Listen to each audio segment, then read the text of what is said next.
Hello, everybody, and welcome to tonight's episode of Infinite Horizon. We are so excited to get to this episode tonight.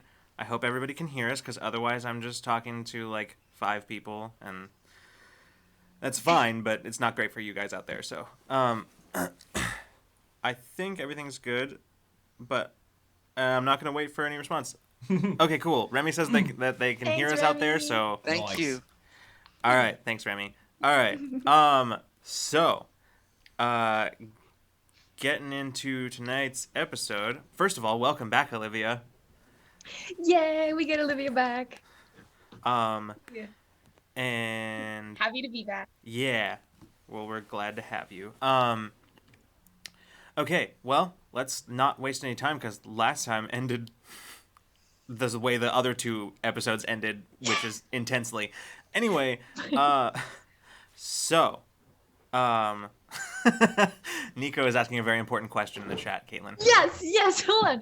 I need to move the This is the most important announcement. Grabby hands. Yes. Grab your hands, Bina. It looks so good on camera. So great. Thank you to everyone who came to my stream anniversary ridiculousness that made this shirt happen. I forgot that I ordered it and came in the mail and I lost my mind. I'm extremely happy about it. Just know you can't see it, but know that I'm wearing it. You can kind of see her, maybe her antenna a little bit. There she is. Okay, that's my announcement. Very good. Very good. Henry, if you wouldn't mind taking us away. All right, let's take it away. Hi, everybody. Welcome. Thank you so much for being here with us tonight. I'll run through these announcements real quick. So, apart from subscribing right here on Twitch, there are a couple good ways that you can support us. One of them is to check out our Patreon, where you can find behind-the-scenes silliness, some material relating to our now concluded TTRPG show, Dungeons and Dorm Rooms, and some opportunities to take place in world building for our current, I'm getting into the voice, current TTRPG streams. There also, I think we can talk about this since it is a thing that that we have all on some degree discussed. I'm just gonna say it right now. We're doing it. They're doing it. So coming soon on our Patreon will be periodically we'll have sort of one-on-one little sessions of like basically like character journals for Infinite Horizon. So you'll get a little bit of chance for everybody to have to express, sort of take it in turns to for their character to express how they're feeling about certain recent situations. So that's coming very soon. Speaking of that, I wrote some stuff up, Lucas. I want to run it past you. All right. And then Yes. get to work on it. Yeah. So the first one clearly is going to be Olam's. So that'll be coming up in the next few weeks, probably. I don't know. I'm not gonna nail down a date. We're gonna do it in like reality show style. Like we're in a side room.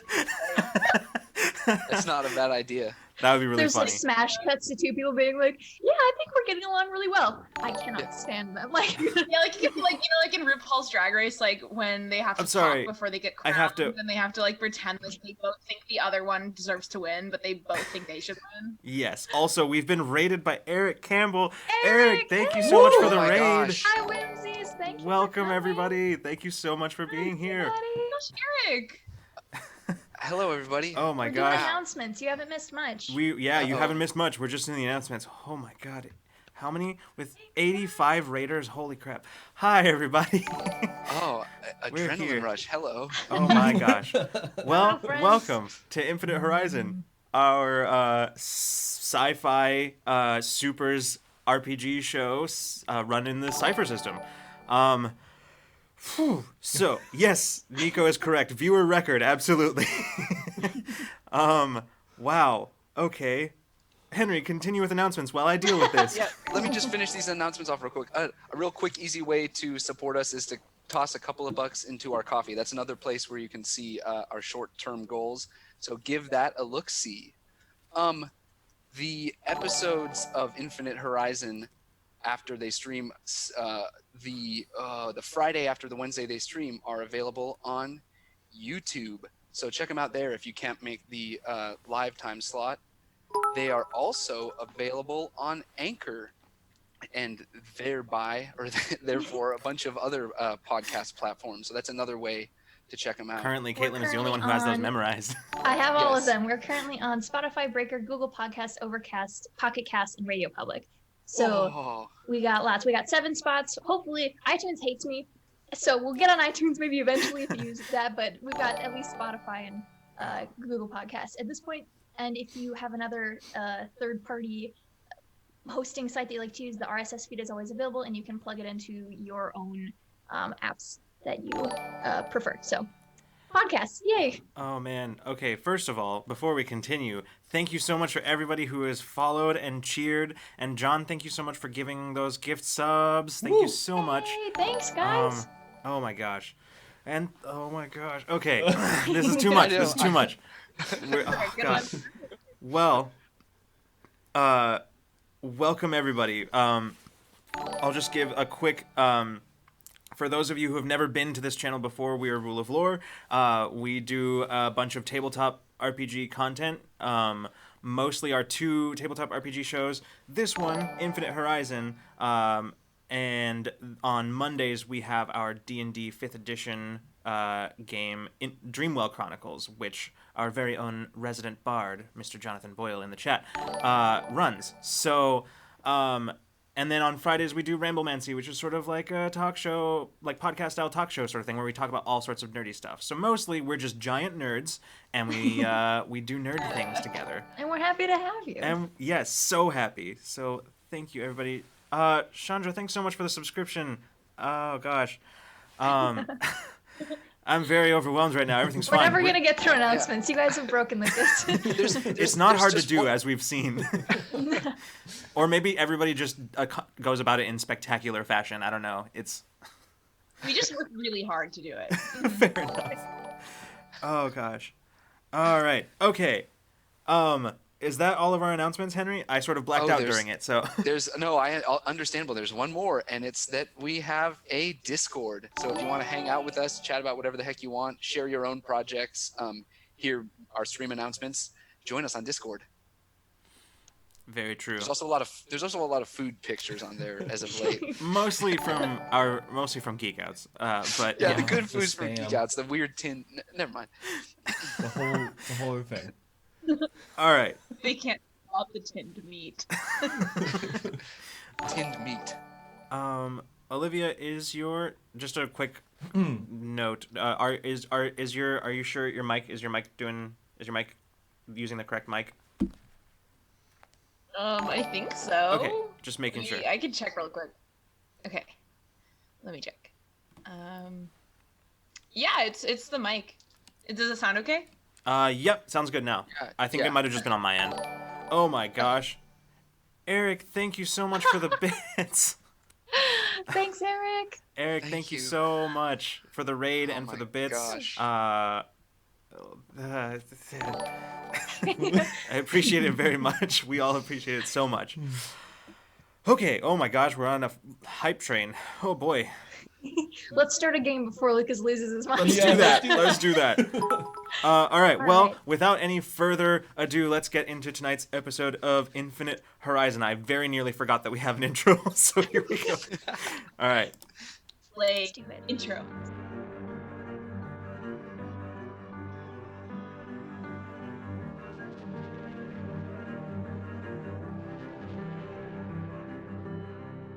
Some will say this is the end. We're surrounded, but we won't give in. No. Who will save us? Who will save us? Sometimes you gotta let go. Leave it up to the hero. Who will save us? Who will save us? When the truth's in the shadows. All hail to the heroes. They're gonna save us. Yeah, save us. Yeah, save us today. And we're back. Welcome back, everybody. All right. I'm gonna chat. I love you very much, but you are very distracting, especially today. And I'm gonna tab away. We love you so much, Chad. All right. Philip. When last we left off Infinite Horizon, um, the group was caught in the middle of a pretty intense situation, having woken up earlier that day. Is it still the same day? I think it is. I think Technically, so. it's like It's we're riding been the line. many hours, but Yeah. yeah. Having awoken earlier today on a doomed vessel, crashing to an unknown planet at the edge of space, at the edge of known space, our group slowly starting to discover their strange. They've awoken from cryosleep with strange abilities, but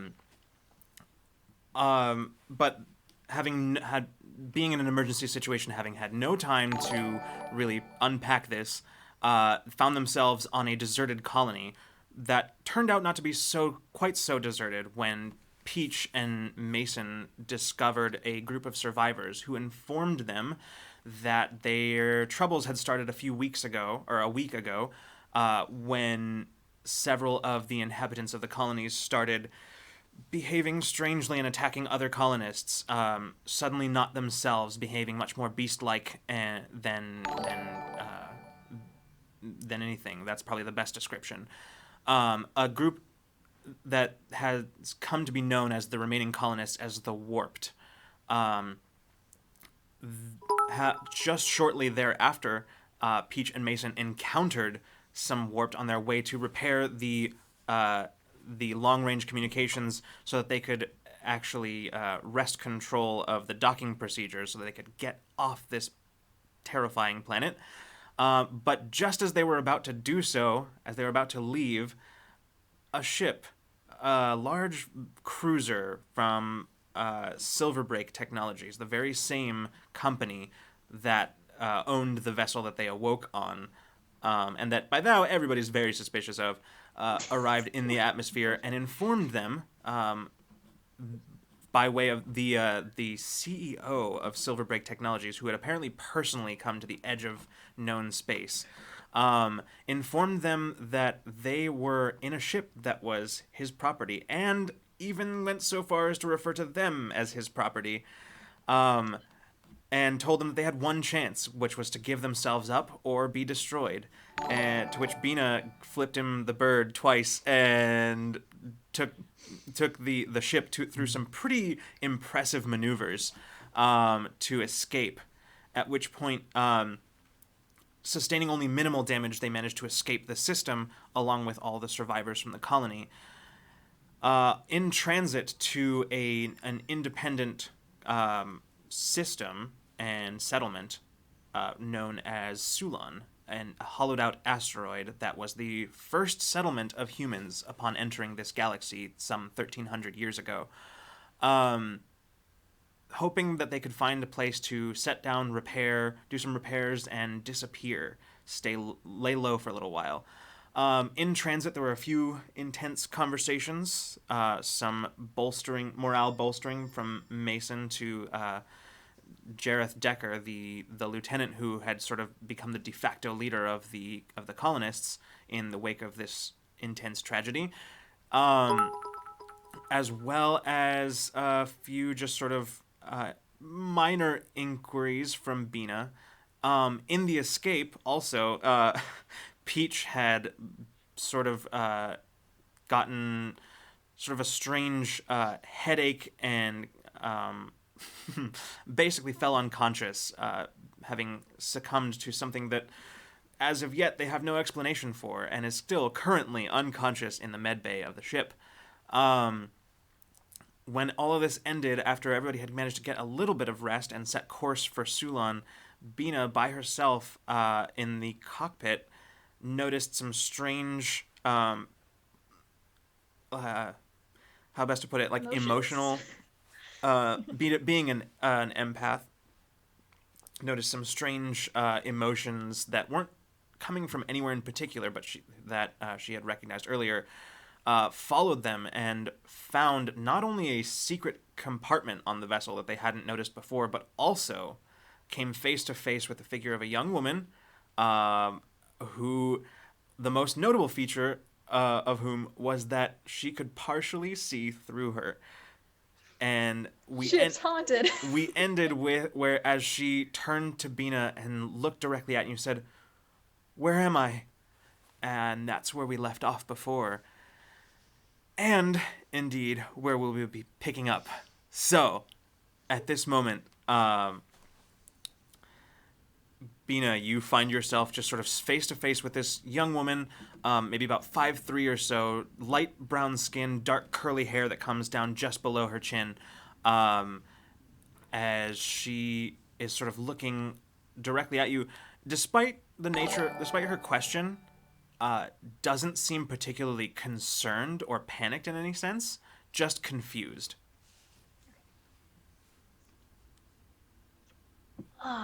We're in space? Is that where you think you are? She looks around, says, "Well, yes, I think." Okay. Cool. I'm Bina Oba. Nice to meet you. She frowns for a moment and says, now you can feel that anxiety coming up. Oh, no. as you ask her that, you can sort of feel that, and it's sort of rising slowly towards panic. As she just sort of... Okay, it's okay. We don't have to do that one if that's too much of a question. What do you know about your current situation outside of space? I was asleep, Okay. and then I woke up, As you do, yeah. and I was confused, and I heard you. You woke me up. Okay. What did I... When was this? I don't...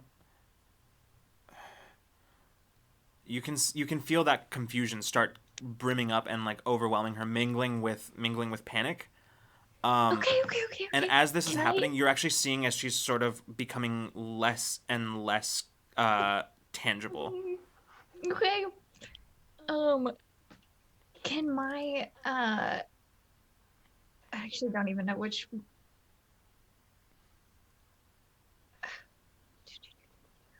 If any of my abilities can help her calm down right now, can I use maybe, I don't know, fast talk? Can convince one creature who isn't hostile to take one reasonable action. You do the empathic rendition of calm down? Sure. Yeah. So you kind of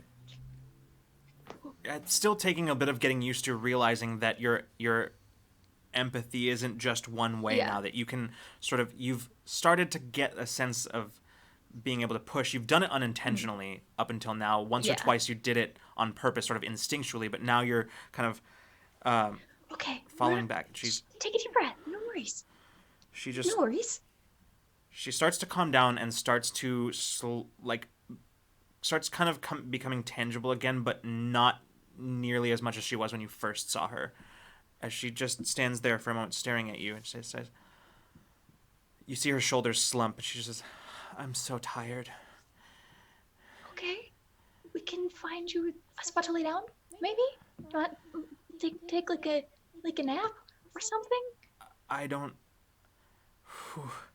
Sleeping for so long. And then with that, she just vanishes completely. Oh, no! The interesting thing is you can still feel her. Not, like, you can still feel the same emotions, not as strong, but you can still feel them. She's not gone, but she's currently not present. Can I search this room? This room I have never been in before? Yeah. Go ahead and... What is going on here? I'll say, just for the sake of this, let's go ahead and have you make an intellect roll with a difficulty of 2. Any ciphers in here? Ooh. Okay, I can look for ciphers too. Is this a visual task? Yes, it is. Perception tasks. It involves sight. I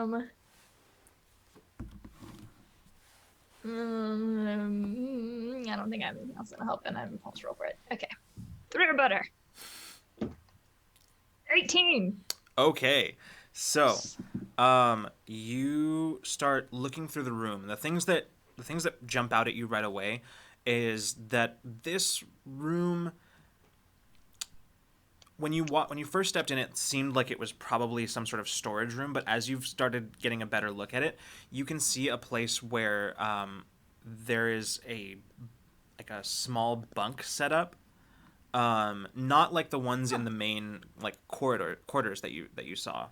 This one's a lot smaller, a lot more bare bones, and it looks like it probably came in, was put in after, like it wasn't installed at the same time as the other bunks. It doesn't look the same. It looks like a rushed, or not like a rush, but like sort of a hack job kind of. It definitely doesn't look like a professional installation. And you can see there's a one crate in the corner that when you sort of go to it and look through it, there's a moderately small supply of rations that look like they were intended to last for they look like they're the type of rations that will last for a long time without just sort of in storage. It's hard to say how long they've been here, but as far as ciphers go, I failed to open the chart, so I'm gonna go looking for that. Should I roll for it while you do that? Yes. So the first thing that you're gonna need to do is roll a d6 for me. D6. Let's do it. 4. Okay. Passed it. No, I did not. Okay. So, okay, you said 4? Yes. Cool. All right, now go ahead and give me a D100 roll. D100. 78.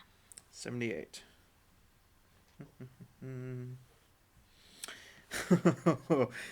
Interesting. Oh no. Interesting. Okay. Hold on, let me see if you need to roll again, because for Really strong deodorant. It's just we've got a really good mouthwash now. We get fancy deodorant. yeah, exactly. Full It's a armpits, match man. set. Need some... A match set. All I got is this lousy phase disruptor. Hey, I would have traded with you. No self. Too late. It is too late. Probably worn off by now. Oh. Okay. Yes, go ahead and roll 1d6 and add 2. Okay.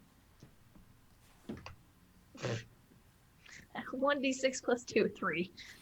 Okay, so it's a level 3 cipher. You know what? Just because I love charts, I'm going to have you roll another D100 for me. Ooh, okay. Also Okay, because it tells okay. me to in the book. I've just rolled so many dice and the game just started. 32. 32. Okay. Okay. So Love that reaction. you find in and amongst there's a belt that has been like left behind, like some sort of like utility belt, and as you start looking through it, it's mostly empty. You can find like a bunch of empty vials and things like that, but there's one vial that still has some kind of liquid in it. It Belt liquid. That's what I'm writing down. it looks like it's like the vial that it's in looks like it's less of a vial, like it's a vial, but it's one that looks like it could be loaded into some sort of delivery device for like fast delivery through injection. Yeah. It's pretty common for certain for vaccines and certain medicines to be in containers like this, as well as certain street drugs. So Bina will hold on to that and talk to someone cool. smarter than her and try to figure out what it is later, maybe. Okay. Okay. Cool. It's just CBD oil. It's fine. It's for cats. It's okay. Okay, so tiny haphazard bunk with rations and some crates in storage, maybe. Yeah, I'll also add this. What you're looking at, this whole room looks like it looks different than the rest of the ship that you've seen so far. like older. It looks older. Everything else that you've seen about the ship looks pristine, like brand new. This looks older than everything else in the ship that you've seen.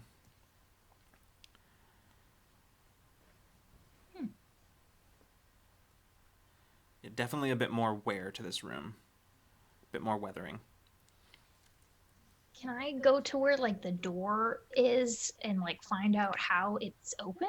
Because I've Yeah, never I mean seen on this the before. inside it's very obvious. There's a very obvious control panel, and as you kind of just take a quick look at the mechanisms, you can see that on the outside, there's actually a what looks like a biometric scanner that's hidden in like as the wall itself. Looks like it's hidden like as the part of the bulkhead. Like you wouldn't have even been able to notice it without it being opened. Now that I've noticed it, would I be able to interact with it from the outside? You can try. Generally, these kinds of things are these kinds of scanners are ones that are keyed to specific individuals' DNA. Oh, I see. Okay. But yeah.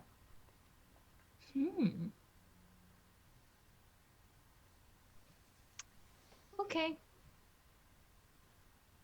Bina is confused. Yes. And as you stand there, kind of staring, just sort of nonplussed at this bizarre room, we're gonna cut away. So, Peach, you're standing in a starfield. It goes on infinitely around you. There's appear to be no planetary bodies, no surfaces of any kind. It's just you in space, in vast and empty. You kind of take a quick look around, and distantly, you can see what look like twinkling lights, not stars. There's a certain refraction to it that's sending different glimmers of color in sort of scattering through your vision. One thing is very clear to you. You're not sure how you know, as you've never known before, but you know that you're asleep and you know that you're dreaming. What's more, you know that you're not in your dream.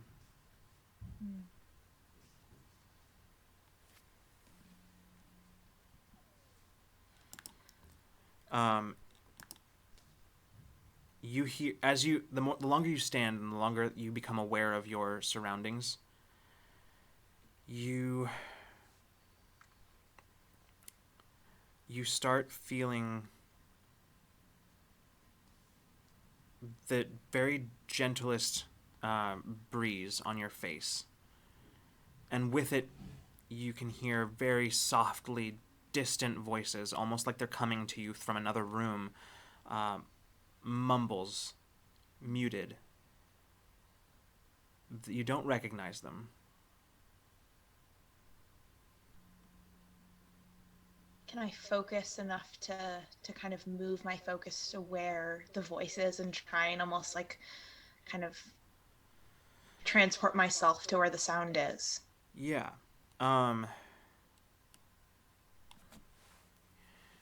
As you kind of focus in on those voices, you suddenly find yourself at a door, also just floating empty and floating by itself in space.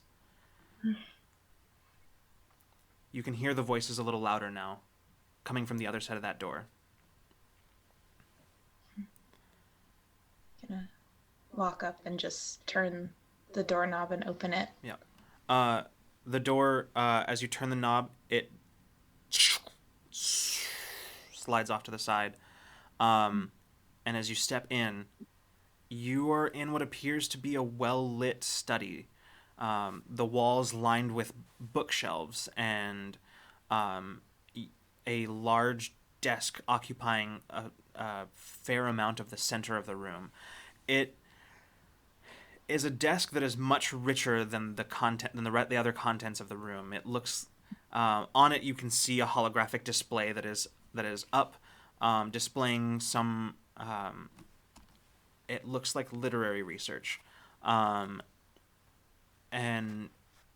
it looks like the kind of thing that is out of place in the room, but in that way that suggests that it is the pride of whoever's room this is. And immediately as you look around, you look towards a corner and you see these sort of ghostly figures standing, talking to each other. And as you notice them, they materialize and become fully solid.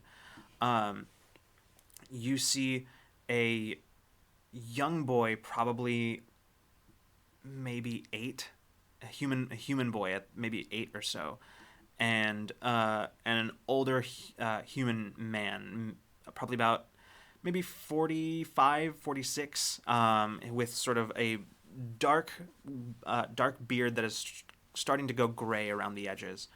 And he's looking down and smiling at the boy, and he says, "No, it's fine. I can step away. I just lost track of time. Come on, let's go." The boy looks around and he says, "Dad, are we gonna go work on the ship?"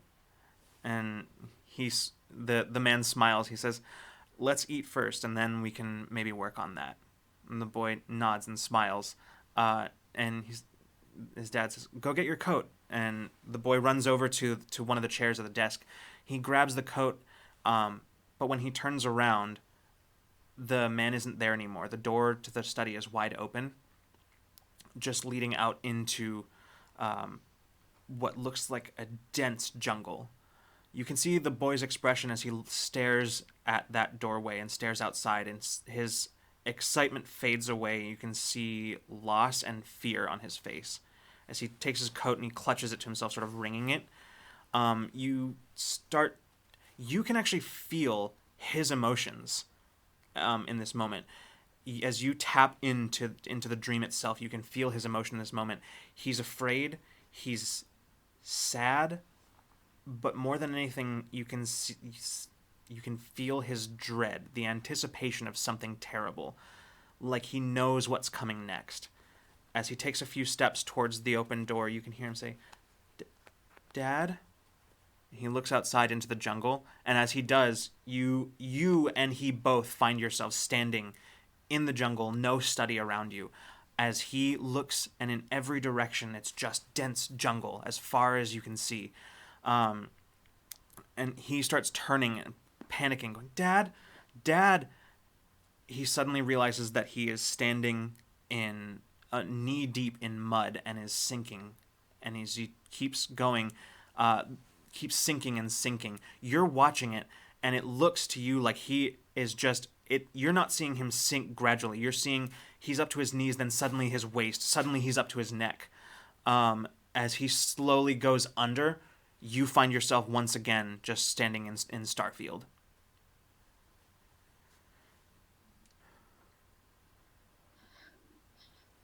Peach just kind of reflexively reaches out her arms as if to grab him, but he's suddenly gone.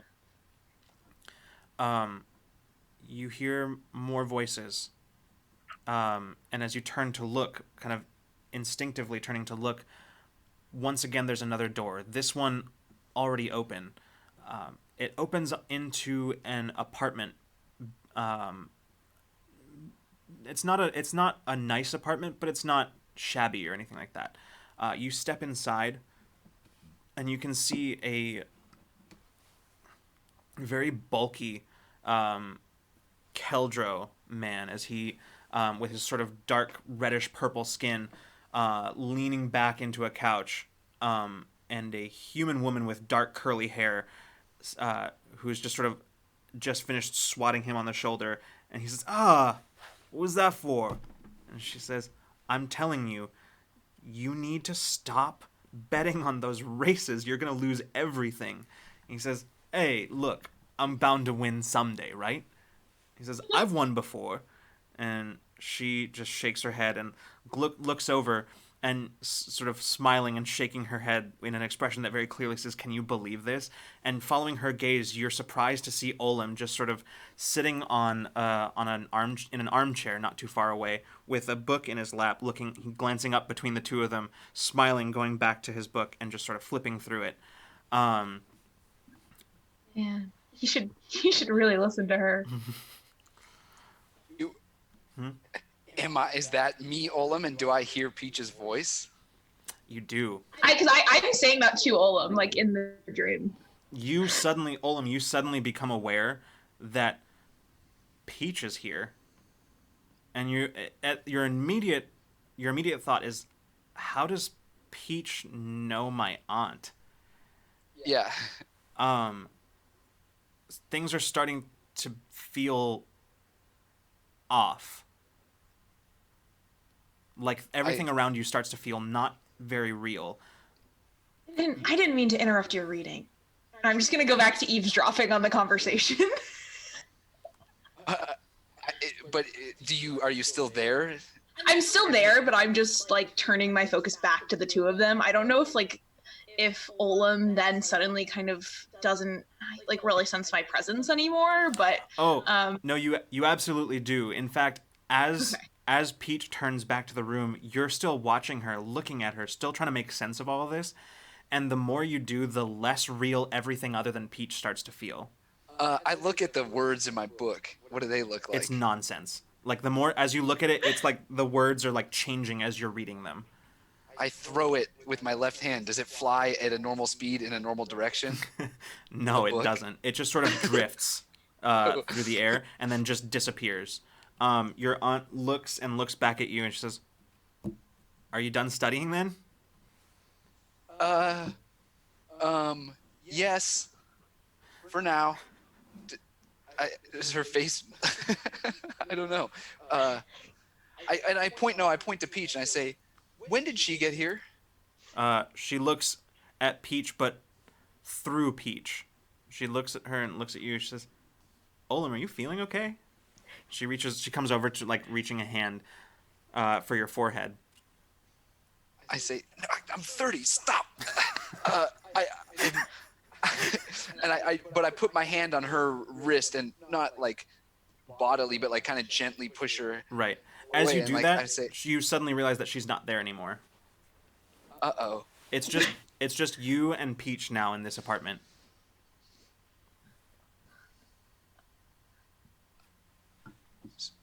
I didn't mean to make him go away.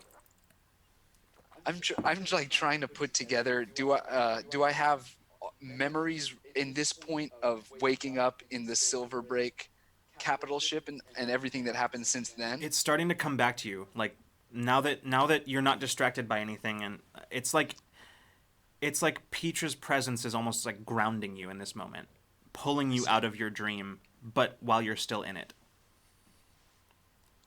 Do I know I'm in a dream? You do now, yes. Okay. Olim, I didn't mean to interrupt a private moment. I'm sorry. Oh, no, that's okay. That's a procedural dream. I have that a couple times a week. It's comforting. There's nothing new to be. You're still asleep, but It appears so. But you're here.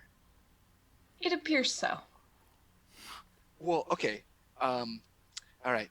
If I wake up now and I go and I try to wake you up, do you think your body on the ship? Do you think you could wake up?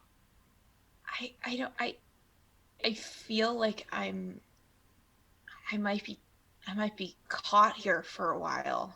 Oh. Okay. I feel like my mind is being pulled in all these directions, and At this point, there's a pounding on the door to the apartment.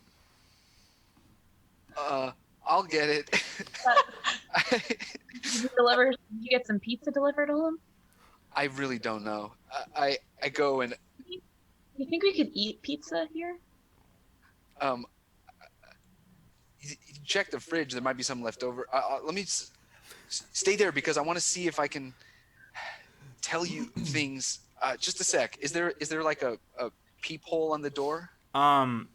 Yeah, there's like a very very Fifth Element. Like there's a little panel that Oh, yeah. displays outside. Yes. Nice. I activate it to see who's out there. And Lucas, while this is happening, I want to see if I can conjure, like, in the dream, like, a slice of pizza. Oh like, yeah, you're can immediately I... holding it. Like it's not doesn't even no effort whatsoever. You're just like you think Okay. about it and there it is. Okay, I take a really big bite. While It's delicious. dream pizza. Olam, looking at the display, there's nobody outside. Huh. Okay, listen. Actually, as you look a little bit closely, you're turning away. You look back. You realize that there is somebody there, but they're standing a little too close to the door, like just too close to like be able to make out any facial features. But you can see a person standing outside. Huh. I turn to Peach and I say, okay, listen, real quick. The ship took some damage, but we got past the CEO and his ship. We went through a conduit and we're going to Sulon. I don't know if you know what that is. It's an old human settlement. It's a carved out asteroid. Okay, asteroid. Stand back, if you like. I don't know how this works, and I press the door, the button to open the door. The door opens, and there's nobody there. I close it again. Yeah. As you turn back to the room to say something to Peach, you see that you're no longer alone with her in the room. There is a man that you don't recognize standing, facing away from you, facing one of the corners of the room. Stop it! I got the chills. All right, I instinctively get close to Peach a little bit, who is several inches taller than me, I think. Yeah, like probably like almost a foot taller. Yeah. Yeah. Oh my gosh. And at this point, I definitely in one hand is the slice of pizza, and the other hand is definitely like my full ceremonial rapier that I have normally that is just fully in my hand now. Yeah. Peach, as you're kind of standing in front of Olam watching this individual, you see as he slowly turns around, as he does, you just and you catch a glimmer of green glow of the eyes. One of the warped is standing in the room. Swing and slice with the sword, just instinctually. Yeah. You do so, and it just sort of goes right through as it's suddenly just. Yours goes right through, and as he moves forward, like that kind of jerking, towards you, it moves through you and is suddenly holding onto Olam's shoulders, just grabbing onto his shoulders. You are not welcome here. I just am trying to physically push it off of me, and I'm screaming very loudly. I'm not gonna do it in real life. I'm shrieking like a very high pitched shriek. Yeah. I am trying at this point to basically banish him from the dream, but I don't really know how to do it, so I'm just probably pushing. Okay. I'm gonna have you. This is gonna be an intellect roll. Okay. The difficulty on this is going to be 4. 4. Okay, so Dream combat. so I think I have a power shift in intellect, so it's down a difficulty in intelligence. Right? Does that work? I feel like I have some stuff that... Say that again? I was focused on... I was going to say I have a power shift in intelligence, and that usually has been lowering difficulties of intellect rolls. Does that count for this? If not, I know I have a power shift in I think you're... in specifically Awakened Dreams, so I feel like I would have a lower difficulty from that, right? Yeah, I think you have your power shift, I think, is specifically in intellect defense rolls. No, it's not. It's in... I don't remember, actually. We had the two. We decided it was either defense or just intellect tasks. Right. Yeah. Okay. But if her power shift is in I just have Awakened intelligence. I don't think so, because I think the not intellect defense roll one, the other one, is for knowledge skills. I don't know. I don't remember how. We'll have to look at it and figure it out. But I'm gonna say no for the sake of this, that it doesn't count. Okay. Well, I'm gonna spend some effort for that. Okay. All And right. you have your edge. I have an edge, so so that means I can just reduce it down.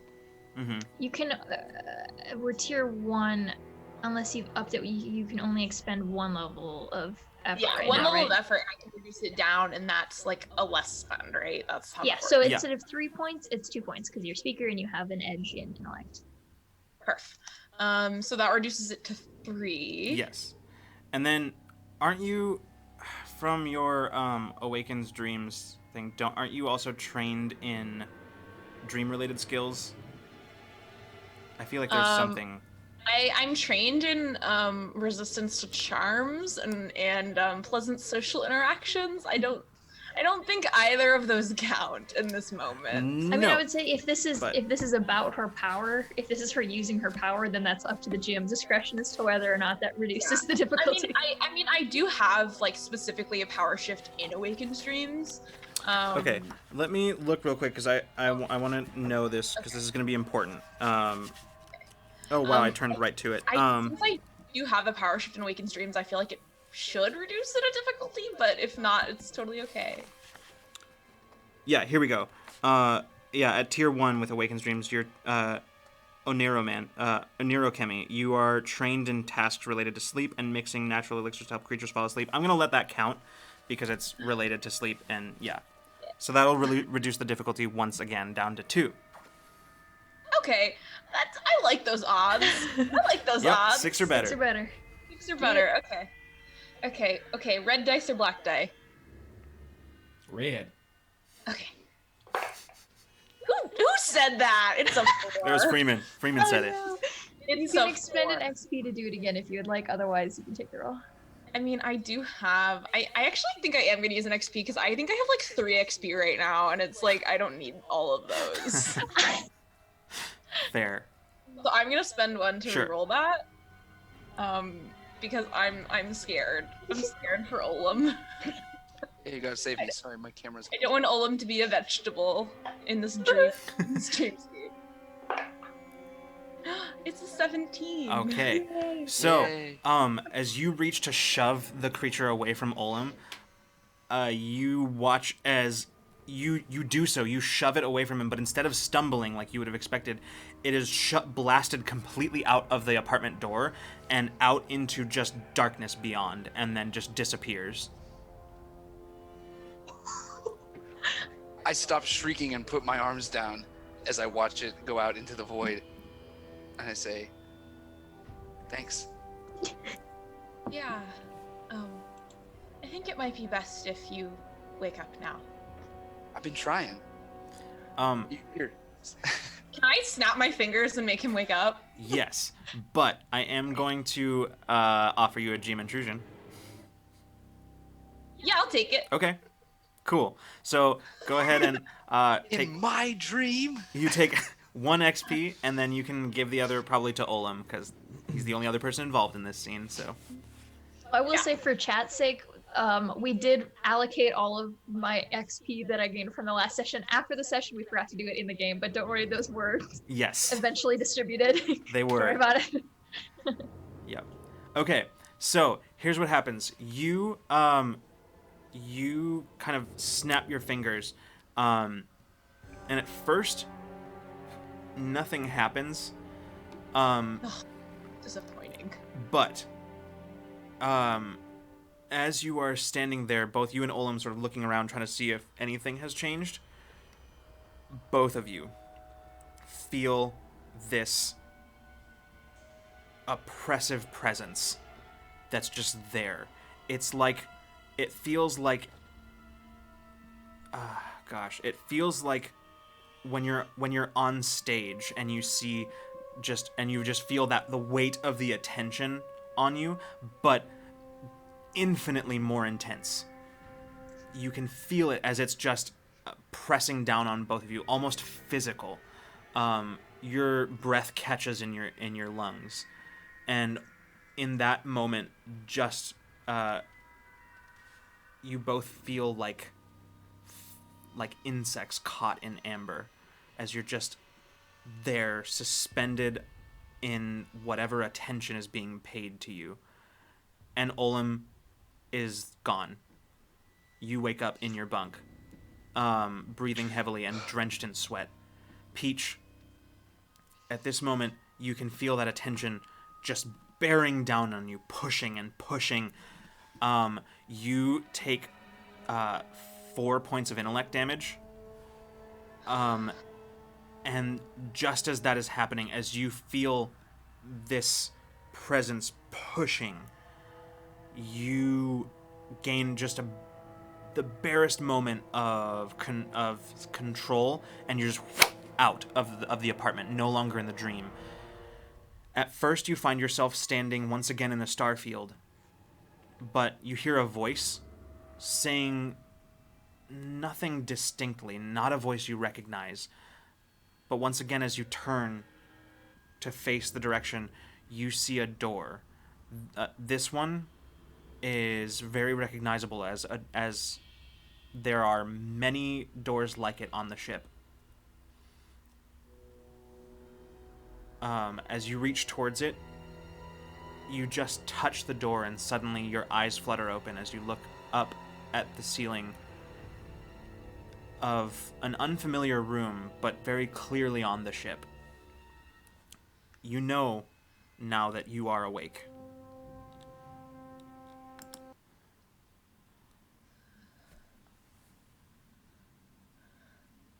I'm gonna look am I alone in the room?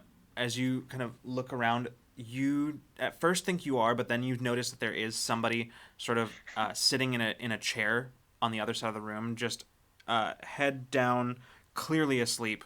By the looks of her, another Anzalonian woman, her hair sort of over her face, with her head as her head is down on her chest. I'm gonna go ahead and just grab, basically just feel like the ceiling, the wall, like physical objects that are around me, just to kind of physically ground myself back in kind of the real world, before I get up and go find everybody. Yeah. You take a moment to sort of feel your surroundings and sort of readjust yourself to the tangible world as you swing your legs over the edge of the bed and sit just kind of on the edge of the medical bed, looking around the room. You slowly stand up. You get lightheaded for just a second and catch yourself. But having steadied yourself, you take a step out of the room, glancing over the Anzalonian woman's head still down on her chin to her chest, just sort of just softly breathing the deep the even breaths of one deep in sleep. Can I tell what, I don't want to like go into her dream, but can I tell what kind of dream it is? Just like skimming the surface a little bit. Like, is it like a nightmare? Is it a happy dream? Is it There is a moment of curiosity that catches you as you're on your way out the door, and you sort of briefly, as you consider it, you can feel almost like echoes of the dream coming from her. At the moment, it's nothing particularly tangible. It's like currently, it's dream fragments. It's nothing like clear. maybe she's just fallen asleep or something. Possibly, yeah. Yeah, it's just snippets of the nonsense of dreams. Okay. I'm not gonna wake her up. I'm just gonna go try and find someone that I recognize. Okay, sounds good. You step out of the med bay, and the nearest opening to you right now is the corridor that leads directly to the cockpit. And as you glance down it, you can actually see Bina just sort of standing in the middle of the corridor, just looking at, from what your perspective looks like, wall. Just sort of staring at it, like looking confused. Sorry, really briefly. I think that as soon as I woke up, I would like struggle my clothes on and go look for Peach to make sure whatever that force was is not killing her. Yeah. So at Fair. at this point, as you stand up and you rush out into the hallway, Bina, you're just fascinated by this bizarre room, and to the point where you don't even hear Olim coming out of the corridor opposite, as he basically just bumps right into you from behind. In his rush out of... She's so small, she hits the floor. Yeah, Bina just goes sprawling to the deck plates. She's not paying attention, and you're barreling down the hallway. She's on the floor. She's up very quickly, but she's like... I'm sorry. Hi. Hey, hi. What do you... Couple of dominoes. Do we look down the hallway and see Peach? Yeah, Peach is just standing in the corridor watching this whole thing just happen. I do the like little dust off the shoulders thing. I'm like, I'm sorry, I got it. And I like turn and see Peach. I'm like, oh, thank the stars. You're awake. Hi. I think so. Good morning. Good morning. Something like that. Yeah. I don't actually know what time it is. I haven't checked. It could be the middle of the night. I pull out my terminal. What around? I mean, we're in the middle of space. There is no daytime cycle. Basically, everybody on the ship is asleep right now. Like, Bina was one of the only people who was awake and moving about. Why is she like this? You were sleeping, but you woke up. Kind of. I take it back. Okay, wait. Clarification. Did I just go from being in a weird room to now I'm in the hallway? Like, from my perspective? Oh, I assumed that you were in the hallway looking at the sensor, at the scanner. Oh, yeah, okay, cool. That's where I thought that's you... Good. Yes. Yeah, okay. Excellent. That's fine. That's perfect. I was just like, I didn't clear that. I was like, oh, wow. Fun, jarring experience for everyone. Yeah, which Do I still see the room when they got my attention? Yeah, as you're... Which actually now the two of you are now noticing a room that you're not entirely sure was there before, but it like the whole day was kind of a blur, so... You're like, it could have been there. We didn't do a whole survey of the ship. What am I doing? Counting rooms? Come on. Like, I had more important issues. Yeah. I like, and I glance between them, and I look at Peach. I'm like, this just happened, right? Are you okay? I'm gonna kind of just like quickly look into your eyes and like see if your pupils are dilated, like if you look like hurt in any way. So so that was Say really there. They were really there. It was my aunt's apartment, right? You saw that? You saw Vaic. You saw the warped. That was you, right? Yeah, it grabbed you. Yes. Are warped on this ship? Are there warped on this ship? No. No. I don't think so. It was a dream. Just a dream. Why is every conversation the two of you have absolutely ridiculous? Mm-hmm. It's at this point that both Olim would notice first because you're closest to her, but you would both notice that there is the slightest amount of blood trickling from Peach's ear. Oh. Uh-oh. Do I notice it? You would at this point as you kind of notice that he's looking at something, you do now notice the kind of the tickling sensation. Hey, wait, did you talk to the doctor before you came out here? I did. She was asleep and I felt okay. Oh, hey, I'm gonna go get her. And I think if you're already gone, I'll say this to Bina. Whoever's still here. Yeah. I'm starting to. Yeah, walking backwards away. Yeah. I think this means that I can get hurt in people's dreams. That sentence is so weird. I hope you know. I don't think Bina has any concept of that Peach can do things with dreams. No, you're still You're still just catching up right now. Just like, Yeah. do you need to lay down again? I think I should stay awake for a while. Okay. I don't think, to be fair though, I don't think it's any crazier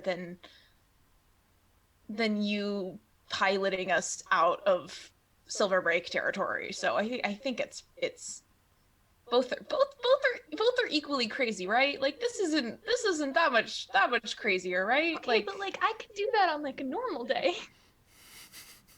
Okay. That's not a new thing for I'm me. gonna take a seat, like down. Yeah, there's not really anywhere to sit in the hallway, so you just sort of sink to the floor with your back against. Sitting on the floor. Yeah, that's what I imagine. At this point, you hear a clattering from down the hall, and you see very distressed the doctor Abriel as she just like bursts around the corner. She says, "She's right there. Got it. Okay, you're awake." I think so. Good to know that my patients like to just sort of get up around and walk around without consulting me. That's great. That's really good. She walks You over. were about to fall into a deep dream. I didn't want to wake you up. Right. Yes. Dreaming far more important than medical emergencies. As she like takes a knee next to you and just starts taking your vitals immediately. Just yeah. Yeah. Peach is kind of like, I don't know, like after you've done something really exhausting, like a really strenuous workout or like something just very like just strenuous, she's kind of there, but very spacey. Yeah. Cool. I was just gonna ask for a read on Peach, so excellent. You got it. Perfect. Yeah. I think is it fair to say that Peach right now, Peach's emotional state is sort of more just sort of confused and preoccupied? Yeah, I think she's very caught up in like the fact that she feels hurt, like the fact that she physically, her body feels injured from being in like a mental space, like that's very unsettling to her. And I also think that she feels very like she maybe invaded Olam's privacy a little bit, and so it's a little bit embarrassing too. Like she's like, oh, like I walked into your bedroom unannounced, like that kind of situation. Yeah. There's a few moments of the doctor just sort of fussing over you, making biting sarcastic commentary from time to time. But before she finally steps away, she says, "Well, your vitals are fine. Blood pressure's a little high, but it usually is." She says, "Great. So if she says, I wish all my medical emergencies were like this, with literally nothing wrong. Would make my job a whole lot easier." She stands up. She says, she says, you don't have to go back to sleep, but you do have to take it easy. Because if you don't, then there will be a medical emergency that I caused." And she just walks back down the hallway. She just threatened you with medical. I'm gonna turn to you guys at this point and just turn it. Who is that? I don't think I've met her. That's Abriel. Medic. Great bedside manner. Yeah, she definitely made me feel more reassured, I think. She has that effect on people.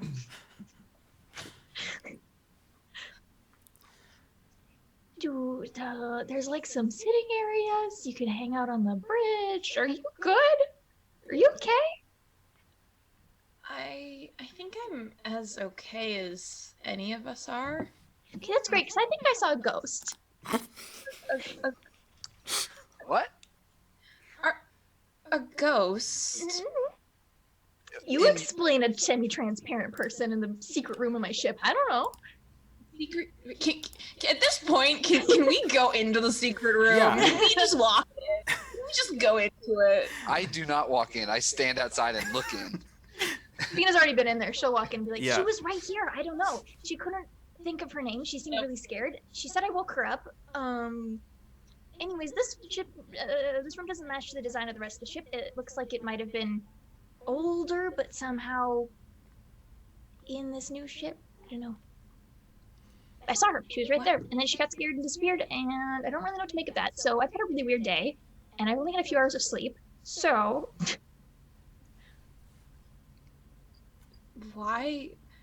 What was the purpose of this ship? Why is there a secret room? I feel like everything we learn just reveals 6 other things that make no sense. Yes, that is an apt description for the past 24 hours. Did I find anything in this room? Any sort of like write up, like a plaque, personal effects, anything? The closest thing to personal effects that you found was that utility belt, and it was mostly empty. So at this point, like, do I see anything in the room, Lucas? Like, any Nothing other than ghostly presence? Yeah, no, nothing other than what I described to Caitlin. It's, you can see the bunk that looks like it was pretty even to your unpracticed eye. You can see that it was a pretty bad weld job that has that bunk in here. You can see the crate of supplies that's there. It looks pretty old, but hard to say how long it's been there. Got more rations from the secret room. I step in and go and sniff the rations. Yeah, they're like packaged and like yeah. So they smell like nothing other than packaging. Does the package have a date on it? No. Dang. Does anyone know what this is? And I pull out the vial. Can I study it? Like, would I have a little bit of training in medicine. Would I be able to tell if it was like some kind of given some time, you can absolutely sort of give it a quick test. But yeah, plus I think you'd probably have some minimal equipment on the ship that you could analyze stuff with. So yeah, we'll say that you can, but not at this exact moment. But you can do it. Later. Cool. Yeah. Okay, pocket. Bina, why do you think that it's a ghost? If that was a serious, Oh, I don't know. She was just semi-translucent and like standing there, and she seemed really scared. She didn't know who she was. She didn't really know where she was. She was aware that we were in space, but after I said it, and then she disappeared, fully, completely. Do I still feel her? Trace amounts of sort of that same confusion is still there. It's slowly fading. There's like an ambience. I think I felt her earlier in the engine room, and then I felt her here. Sorry, out of character. Did like three-dimensional holograms exist as technology that we'd be familiar with in this world? Definitely. Most displays are based on it. Okay, I say, could she just have been a hologram? Is there any sort of discerning, like, characteristics of holograms coming in and out? Like, do they have, like scan lines on them? Anything that I would be able to differentiate this from, was this a hologram? You know what? I'm not even going to make you roll for this. It almost... Now, having Olam say it,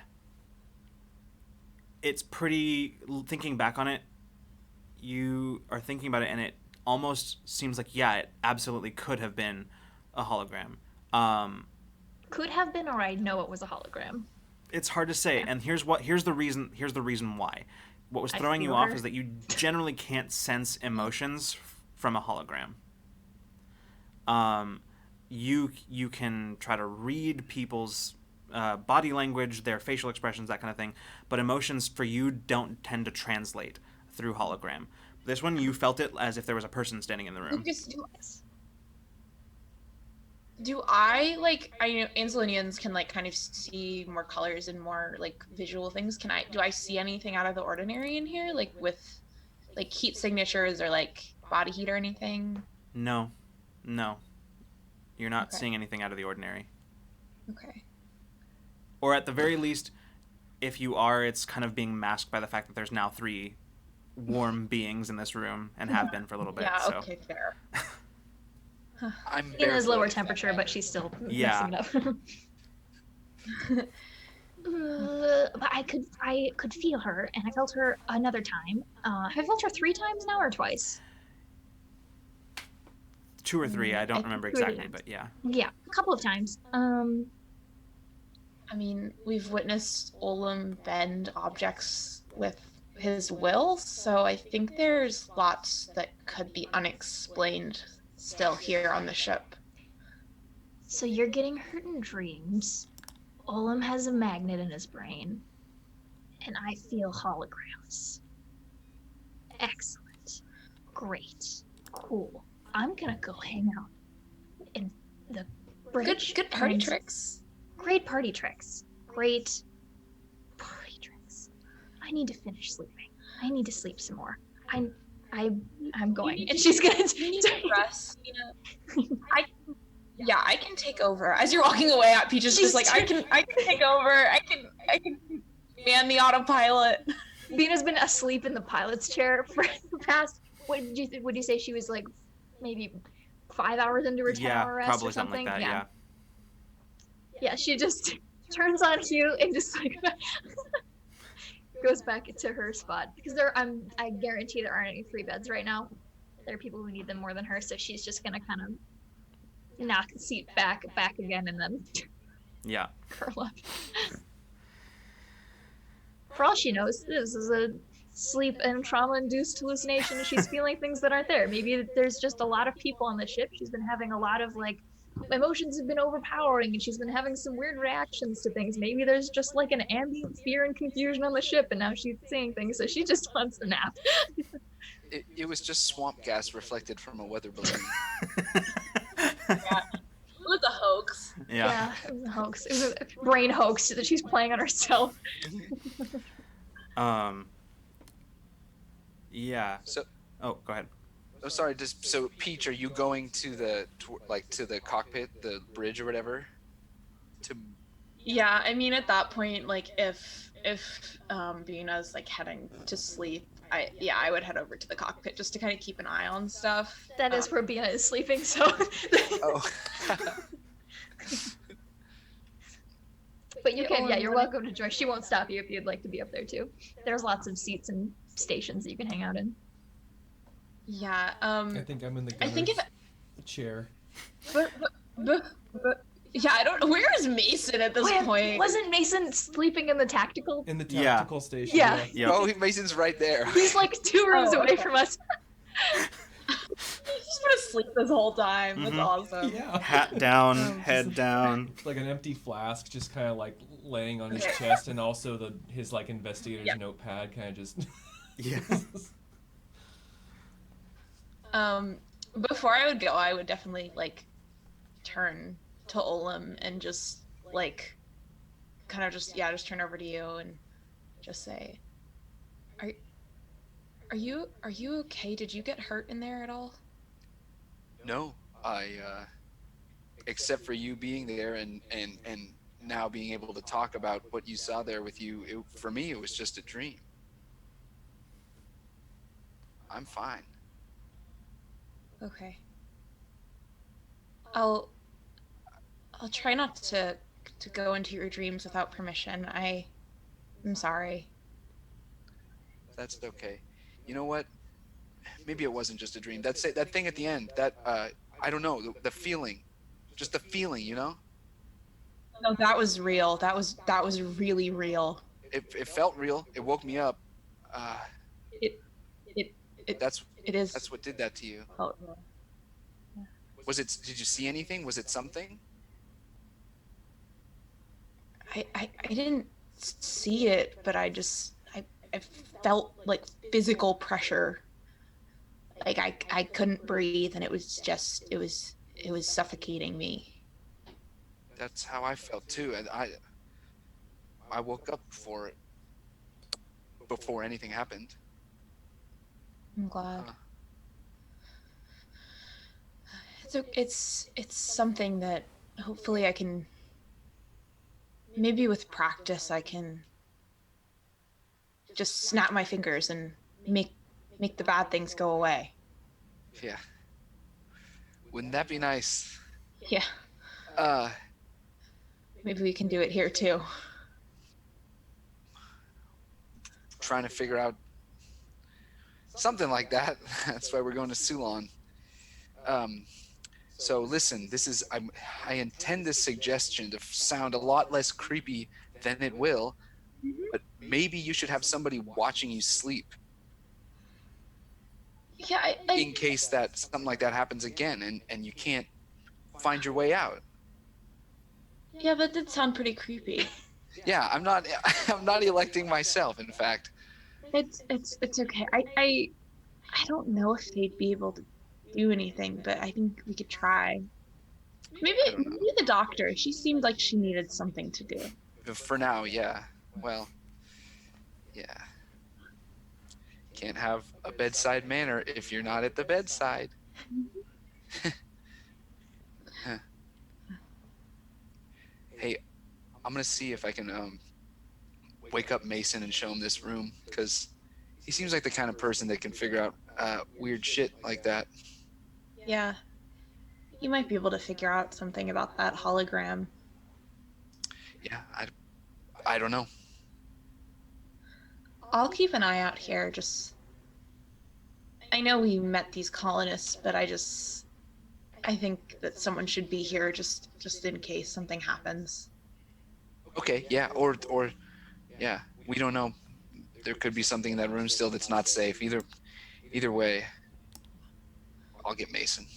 Yeah. And I'm just gonna go ahead and like collapse into one of the seats. Like it's just I feel like that sleep was not restful at all. No, So. not at all. Ugh. Ugh. In fact, as you settle in, you're starting to realize that you have over the past few minutes started to develop a bit of a headache. As you're just sort of sitting, lowering yourself into. Are you on the bridge as well? Is that where you went? Yeah. Okay, so then you kind of lower yourself down into like the co-pilot's chair, just sort of look over at Bina, who is already asleep, and just sort of settle in. Before Bina went to sleep, could I have done a quick? We haven't had a breath to do literally anything yet. I would like to get into this ship systems. Is there like a registry, a roster? Is there a name of the ship? Is there any info about the ship in the ship database that would just be like available in like a folder or whatever? Yeah, absolutely. Pulling that up, it doesn't appear that this ship has been named. Okay. There is a very Ask for the party. there is a like a registration number. Okay. But the ship itself has not been named.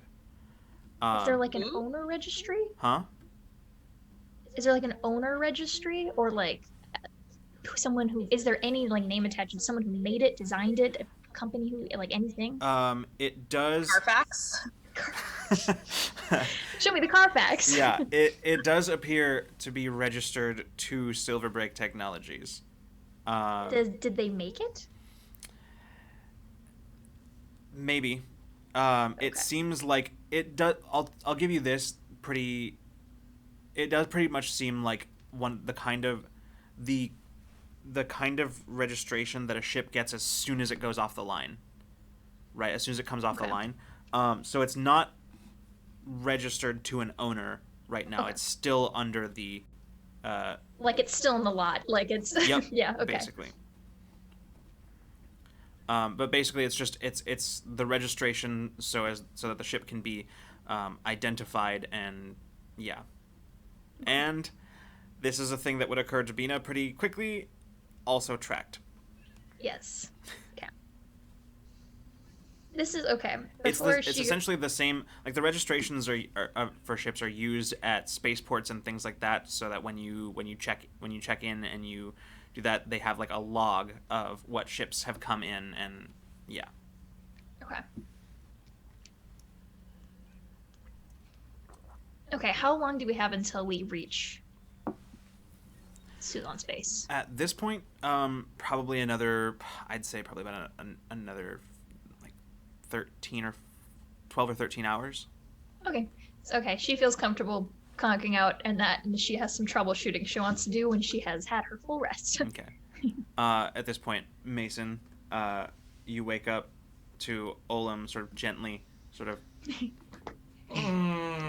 Mason, whoa. Oh. Hello. Hey, sorry to wake you, but we found Bina found a secret old room that looks old. You want to look at it? Want to rub your little detective hands all over it? Oh. Okay, show me the room, but Bring a magnifying glass. Yeah. my flask is empty, and that's a problem. Let's look at this room. Can't help you. Yeah, I can help you with the room. I'm sorry. I should have let you sleep more. It seemed like a better idea before I actually woke you up. No, it's okay. It's this way. All right. All right. So as Olam and Mason make their way towards the room to go examine it, Peach, you sort of find yourself alone in the cockpit with a sleeping Bina, in kind of curled up in the pilot's chair. Her antennas like fold back when she's Yep. like curled up. That's so cute. Definitely like, aw, like smiling. Her little grabby hands wrapped around her. Yeah, Oh. wait, hunt. Grab your hands. Okay, sorry. Um, as you're Bina's actually wearing that shirt in character. Yeah, she's wearing that shirt in real life. right, yeah, But she obviously. sleeps in her antennas kind of like twitch a little bit as she goes into like REM or whatever. Yeah. Peach, as you sort of settle in to the cockpit, sort of pulling up the displays of the ship so you can kind of keep an eye on things. You're watching currently as you're sitting there in the chair. You're watching the trajectory tracking for the vessel. It's like how they have on some airplanes where they show where the airplane is and like over the ocean. Yep. Those are so fun. Yeah, I love it. You're just sort of staring at it, kind of mindlessly watching it, and a memory drifts back to you from the previous day. As you're sitting there, you kind of following something that's sort of been nagging at the back of your mind ever since you woke up, and only now that you have taken a moment, calmed down from sort of the adrenaline of waking from the dream, it's starting to you're sort of able to more clearly follow that thread, and as you do, you finally touch on what it is that has been bothering you. The striking realization that Peach has sitting there watching the trajectory of the vessel as it is making its way slowly but surely towards Sulon is that the sensation that you felt in the dream, that crushing attention being placed on you, is very reminiscent of the same sensation that you had standing outside that research chamber on the colony. Much more intense, but it felt the same. Whatever was in that test chamber, now destroyed under the pulsing, blazing laser cannons of that vessel. Whatever that was, you felt something very similar in your dream. And that's where we're going to take our break. Ooh, I forgot about the whole thing. All right, so we are going to take our break. We'll be back in about 10 minutes or so, give or take. So get up, move around, hydrate, take deep breaths. We will be. I will be taking Yes. breath. All right, so we'll see you back here in just a few minutes, so don't go anywhere. See you soon. Bye. And we're back. Welcome back from break. I hope everybody got a chance to sort of walk around, move, drink some water or other liquids. I don't know. All those things like that. Listen, I like last week after Infinite Horizon, I tweeted about how like I should never be allowed to talk, and just ever. Well, like it's specifically the moments at the beginning of stream, and like when I'm trying to figure out how to like segue naturally into announcements, and right when we come back from break, that I have like those moments just Head empty, no thoughts. Yeah, those moments just convince me that I should never be allowed to talk to anybody ever. You have such cute hair right now, like you're so you can just look nice. And Yeah, there are people in chat talking about your hair. Really? Mm-hmm. Well, Yeah. there it is. Just sit there and look pretty. So how That's does the rest that of the help stream. That's all I ever wanted and aspired to. So Anyway, no pressure, you know. Rob, it's fine. Come on. You think there's brains in here? You don't get everything. Just sit there and look pretty. Yeah. All right. Anyway, thank you, Geek Outs. I appreciate that. I like it very much. Anyway, that's not what we're here to talk about. We're here to play a Cypher game. let's move on. Okay, so when we left for break, the group was in transit to a hopefully off-the-grid location where they can sort of repair. So we're actually going to go ahead and pass through the remaining travel time, unless there are specific things that you all want to accomplish, and we can kind of run through those pretty quick. Yes. Caitlin. Okay, so Bina has a to-do list before we get to Okay. Sulon. First, she wants to. So she's been to Sulon before. I would like to either pull up in a database or whatever and find what I think the best place for us to stop down. If there's like a public garage, or if there's a place we're gonna have to go, we're gonna have to pay to use a space. I don't know how we're gonna do that yet, but she's just gonna try to figure out the best place to touch down to get what we need to repair the ship. I am going to let you ride your nat 20 from last session on this one for knowledge because I think it's perfectly reasonable that Bina, for the reasons that she was at Sulon before, would know this information. That generally speaking, whenever you arrive at a new port, you have to register and you have to pay whatever docking fee is dictated by wherever you are.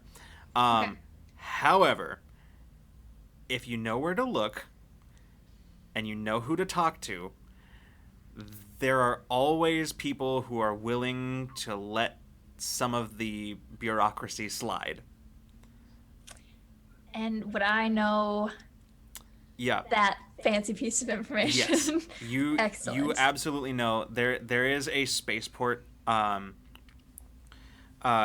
is kind of on the opposite end of the city from the one where most people tend to land.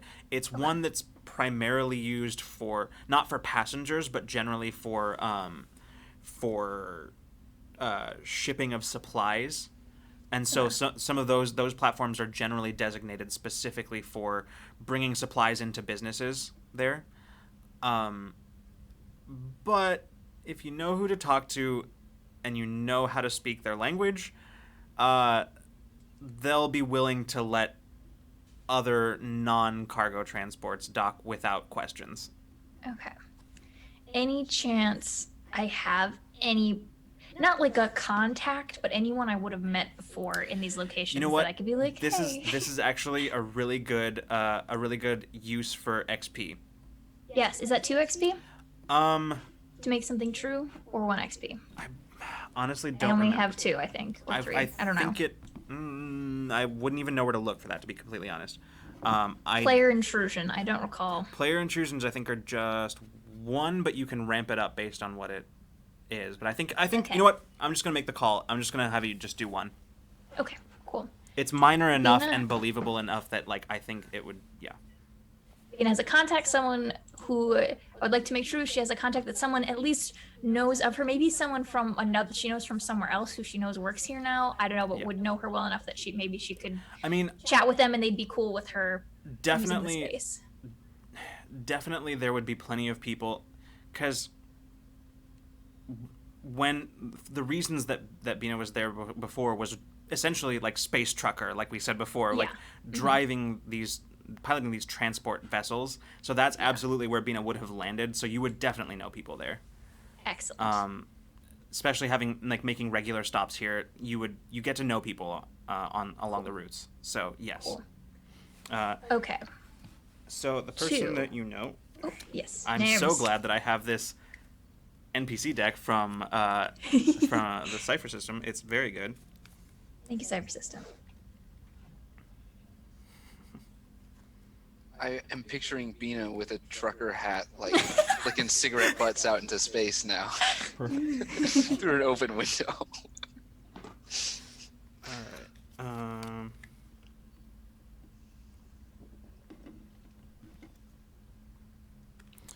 I'm going to draw it from this, or to give you information. There we go. Okay. Okay. The person that you know is a basically he's one of the guys who runs the a lot major operations there. He basically works the day shift on Okay. like he manages the docking platforms during the day. So as long as you're there when he's there, he's somebody that you've dealt with before. He is generally, his name is Deverus. He's he's a Lumnian man. Okay. So a member of a species of generally pacifistic, sort of gentle giants, if you will, humanoid with sort of varying skin tones in like the gray, green, bluish, with cartilage and bone ridges along cheeks, along the head, kind of crests, and the like, and often along the edges of limbs. Deverus is he is a generally amicable individual, but is always angling for some extra cash, or the best descriptor for him is unscrupulous. He's a bit of a slime ball, but a well-meaning one generally. Yeah, he's a well-meaning slime ball. Yeah. Slime ball with a heart of gold. Yeah, he's a good guy, but you just don't want to trust him for anything really. Yeah. So. But she would know enough that he'd be the person to go to get this. Yeah, happening. The very same things that make you want to watch out for him are the things that make his particular platform an excellent place for you to land if you want to be off the grid. Okay. Stance and opinions on the corporations. Neutral. Okay. Except that he has zero problem. Fucking with them. Yeah, no problem whatsoever. Great. We're gonna go see Deverus. Okay. Cool. Excellent. Second thing I wanted. At some point, she wants to kind of like survey the people who are on the ship, the survivors, anyone who knows things about, anyone has any specialties in like software, technology, interior systems, maybe not ship specific, but computer systems, things that Bina can't do. Asking around, the only person that they have that's even kind of close to that is Tan Brewer, the maintenance worker, but his knowledge is primarily on communication systems or mechanical, and that's basically it. Communications, I can deal with that. She will have him at some point join her on the bridge, and she wants to see if there's anything that he can do with the tracking, that this ship can be tracked by Silverbrick, and that's kind of a communication thing between the ship and them. If there's any overlap at all, she wants to find someone who can at least, we're not going to be able to scrub the registry. That's why I don't think we have anyone of that with that skill set on the ship, but at least if there's anything she can do to get some help to make us less trackable. Yeah. As you're sort of talking him through some of this, he's nodding and saying, well, it's a good idea, but it's not really my area of expertise. Dangerous. They know where we are. Yeah. He says, I mean, you're right in that only way to really be sure is to scrub the registry and get a new one, but I might be able to I don't know, I might be able to futz with the transmitters a little bit, at least make them work for it, but beyond that, it's anything. Just a temporary thing. I don't know. Perfect. Temporary is fine. All right, I'll see what I can do. Permanent solutions later. Temporary for now is fine. Sure, I'll see what I can do, but you're definitely going to want to look for a more permanent solution. That's for sure. We will. Yes. Okay, I'll take a look to see what I can do. Just we can get there safely. We're going to be entering in a new space. They're going to be able to see who this ship belongs to, and it used to belong to Silverbrick. So. Yeah. It can work for it. Yeah. Well, as long as, I mean, I assume that mostly when that becomes an issue is that it'll only get logged once we dock, but yes, I think it seems like you have a plan for that. then we should be okay. Just Unless want a they, backup. yeah, we should be okay unless they look for us specifically, which they'd have to know where we went to begin with and know exactly where to. They'd have to have a general vicinity on us. So this will help a little bit throw them off, but Just in case there's any Silverbreak vessels happen to be on Sulon for unrelated reasons, and would maybe also have directions to be on lookout for us. yeah, Just in case, just a backup, short-term backup. It makes sense. I'll see what I can do. I'll take a look at that transmitter right now. Excellent, thank you. He immediately just gets in under the consoles and starts like tinkering with things. Perfect. That was Bina's to-do list. Yeah, I think by the time you reach Sulon, he will have been able to mess with that a little bit and at least basically sort of sabotage your transmitters, basically, to like the ship's transmitter to like have it read sort of false signal. Basically, what he does is make it. It'll to anybody who is scanning for that registry specifically, what they'll see is sort of distortion echoes. They'll be able to get through it if they push. if they push, but and it like with no problem. But it'll at least it's more like camouflage than actual defense. It's Excellent. Anybody else doing anything over the remaining hours that you have? I know you were Mason. You were looking at the room, and I'll just sort of go ahead and go through this. Is that you really don't see much other than it's very clear to you that somebody either was living in this room or had planned to live there for a period of time. Oh, that was because one of my questions was, did it look like there was a locking mechanism only on the outside or on the inside? But okay, so it doesn't look like it was a room that was used for containment. Yeah, okay. No, not at all. This was definitely a room that was sort of retrofitted into being something of a hidden quarters, basically. Okay. Yeah. It does. What I will say is that through your sort of thorough investigation, doesn't look like it has been occupied for a very long time. A very, very long time. You're not even sure how long. But yeah, all signs that you find in the room pretty much just point to the fact that somebody either was or planned to occupy this room. Okay. It very easily could have just been some sort of panic room on the ship. It's not uncommon to have hidden compartments like this in smuggling vessels or occasionally vessels that transport high-profile passengers will have them. Yeah. Okay. But more than that, you're not really able to determine. It's been sort of too long.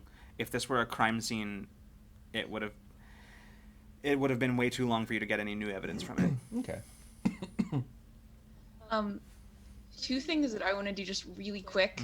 The first thing is that I think that Peach probably needs like a good night's sleep, like without the terrible dreams. So she's gonna go and like try and get some rest. And before she kind of passes out, she's gonna try and like visualize kind of a really like peaceful memory, maybe on her home world, like maybe back on Ansalon, like with her family. Just a really kind of like calming moment, and then pass out. Okay. Like so that maybe kind of tethers her in something that wouldn't be other folks' dreams. Yeah, and actually, your rest passes easily with you conscious in your dream, the dream that you manifested, of just sort of a family dinner, one that you remember from years ago when you were very young. It was the last time you remember that everything was calm within your family. From a time before Vix started using. A time before the rifts that have since plagued your family. And you managed to sleep pretty much the entire rest of the time. Your body very much needing it. Yeah. Okay. Cool. That was the main thing. I wanted to go and then go back to the medical bay and have the Insulinian woman like do a full. I just want to give her something to do. Honestly, I was just gonna have her like examine my wound and stuff, but we don't have to do that. I was just I'll say she does a full checkup, basically taking all your vitals, running what limited tests she can do with what few supplies and limited equipment you have on the ship, and basically her pronouncement is essentially just sort of shrugs and says, well, without anything more advanced than this, I give you a clean bill of health for whatever that's worth. She just sort of shrugs and looks around at the depressingly empty medical facility. There's no supplies. I'm sure that you're typically used to a little bit more outfitting, so I appreciate what you can do with your limited resources. And before you came here, where did you work? Were you always employed by Silverbreak? I've been all over the place. I bounced around a lot of different medical professions. I was a surgeon on Anzalon Prime for a while. And then I realized that I needed to do more than just treating the elite of the galaxy, and she shrugs and says, and besides, you have to have a certain temperament in order to deal with them. You got to be a lot better at taking people's bullshit. And I'm not great at that. So I went to the front lines of a few conflicts on the border worlds. I worked with some of the people there, cleaning up after the debacle that is everything the regulators do. And let's see. I've bounced around a few colony worlds before Silverbreak took notice and offered me a contract, so I took it. Well, and now I'm here. I'm sorry for how you got here, but happy to have you at my side. I'm not sorry. Most interesting thing to happen to me in about 40 years. Can I get a read on her in that? Like, what? Like, I love Ariel so much. Can I do it, like, an equivalent of an insight check on her I'm not even going to quick? make you do it because you can tell that she's definitely fronting, and, like, this was a very traumatic experience for her, and she's absolutely... that's what I figured. Yeah. Like, I was like, if this woman is a sociopath, or... No, she's absolutely fronting. Like, you having had the closest interactions with her of the entire crew, have gotten to, even the limited amount of time you spent around her, you've come to realize that this is somebody who masks most emotions with sarcasm, and sort of a brusque demeanor. But yeah. Well, She probably wants nothing to do with Bina, because you do not get to know what is underneath this hard shell. Yeah. She says, but anyway, that's well, I'm just gonna try and comfort her by giving her a warm smile and Mhm. just sitting there. yeah.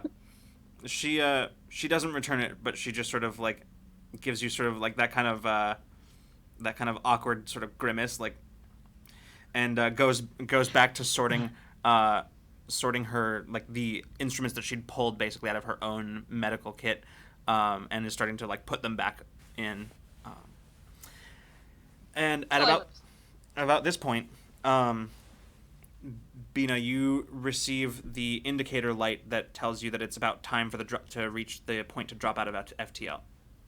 Okay, cool. She's gonna send like a ping to Deverus, is that his name? Mhm. Deverus, at his station, and just kind of be like, incoming, love Bina. Like almost immediately, you get a message back, like all text that just says, "Hey, Bina, it's been some time. Coming by the old yard?" Absolutely. And sorry, it would have said Bina Oba, she would have been full name, but Right. yeah. Yeah, she'll just confirm that they'll be arriving with Shug of the ETA, and that she would appreciate some discretion and know that he'll be able to read between the lines. Yeah, he that one. he pings back, says, "Great." He says, "Copy that, deluxe package." Confirmed. Yeah. All right. All right. So, Is that a FTL, man?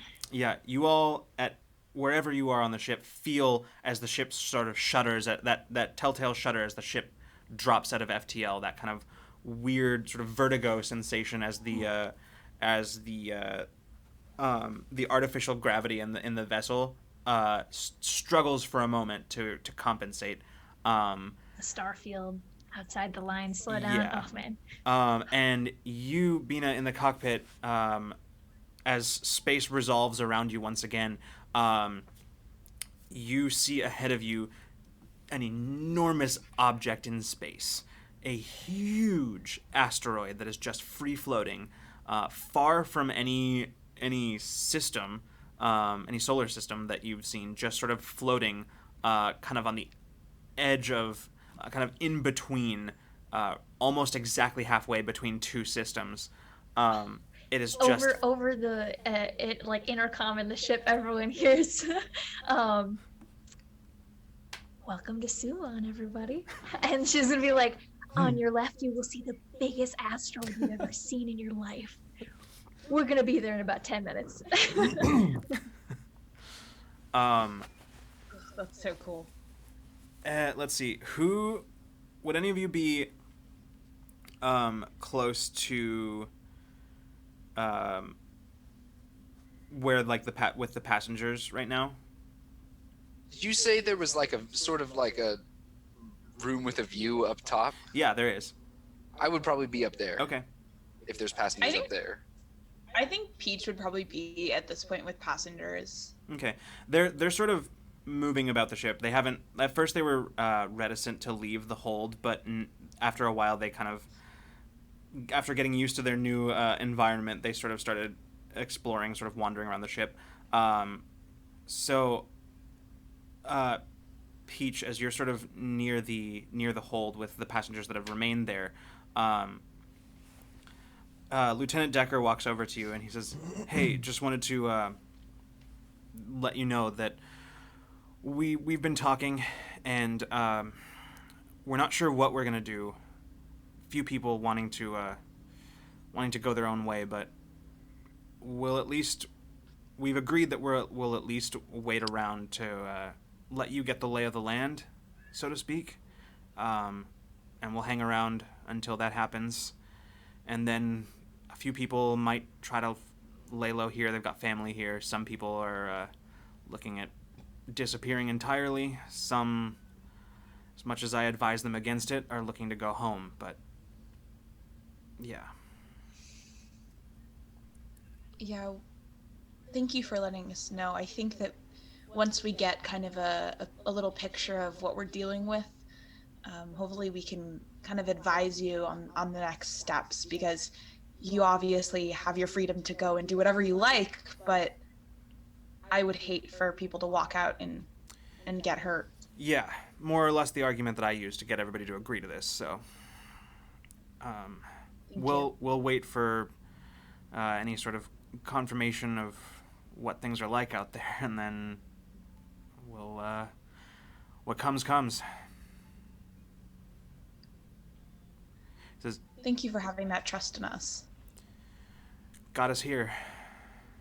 He says, "If I can offer you a piece of advice,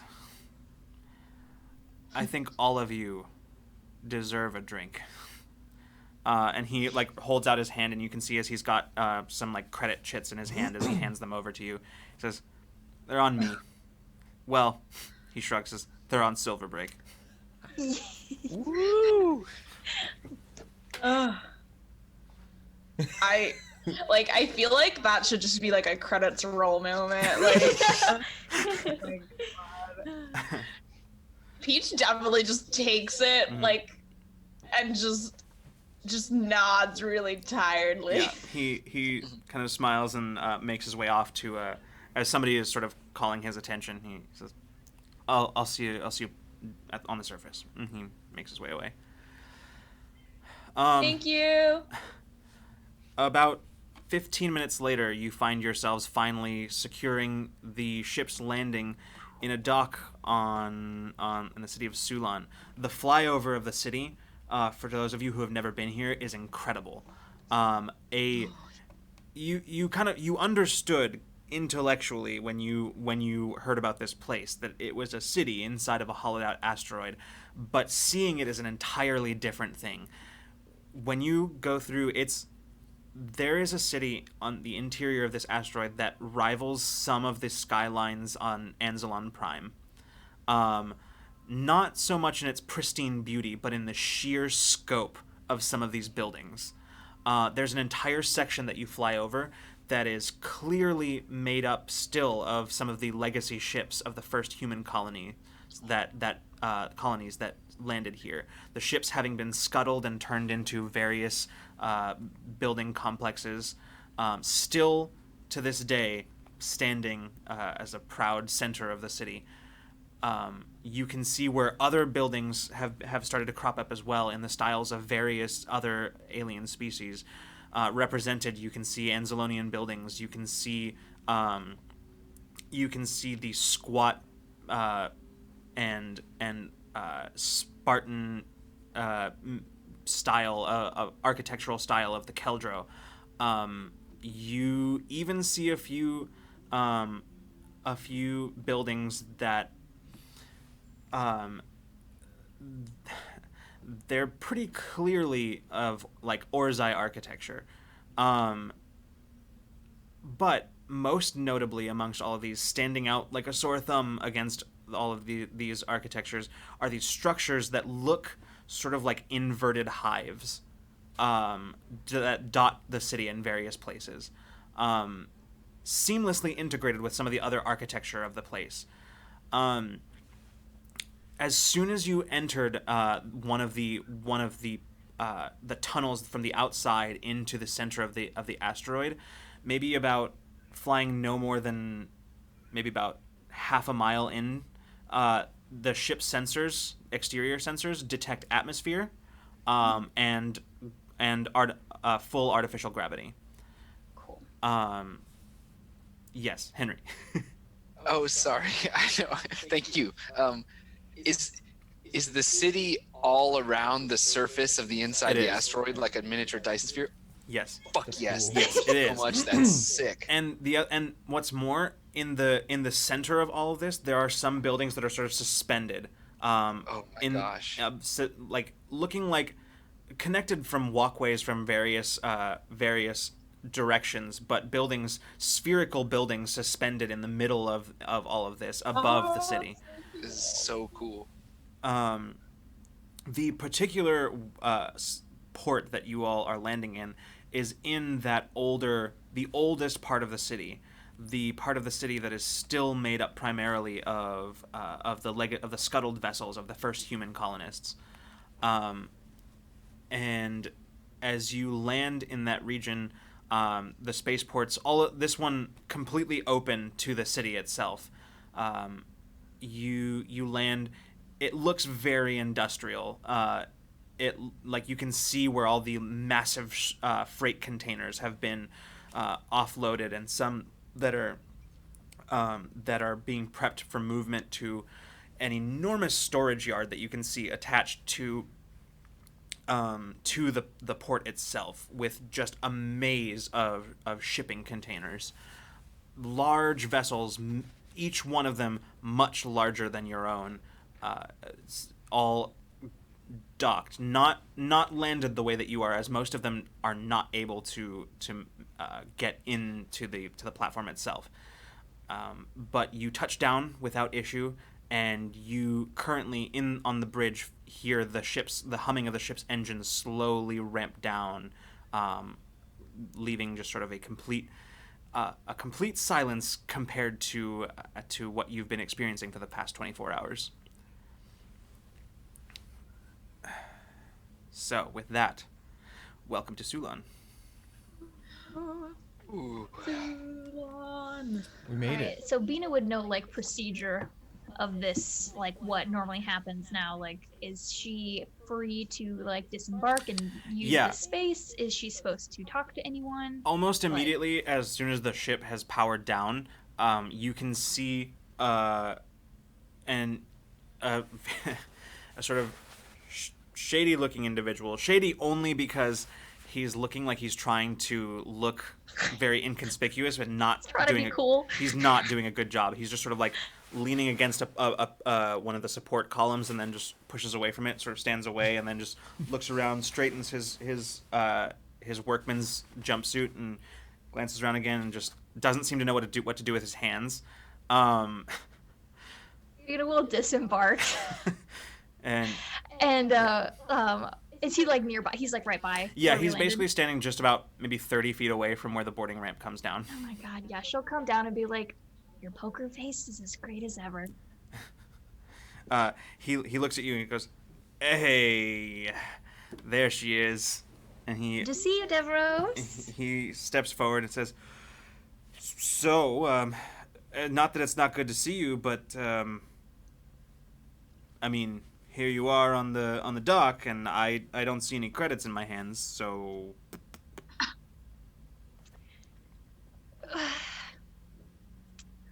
We're looking for a place to lay low for a little bit while I can do some overhauling. What specifically needs to be done to this? Like, I know Yeah. what needs to be done. Right? Mostly, it's just sort of like the most damage. Like a lot of the damage was sort of superficial, surface level damage on the exterior of the ship, but some of the ship's systems, with the impact, were sort of fried. But most of them you were able to just sort of do in transit. You were able to reroute them to Okay. other power sources and the like. But the biggest issue is that the FTL drive is operating at a much lower efficiency. Yes. Correct. I just need a place I can do just some touch-ups, some fixes, and in return, you would be directly fucking with Silverbreak and corporate goons. Okay, I'm gonna have you make a roll here. I'm gonna have you make a roll. Yes. Intellect difficulty is going to be 4 on this. No, it's gonna be Oh, 5 fuck. because this is a yeah.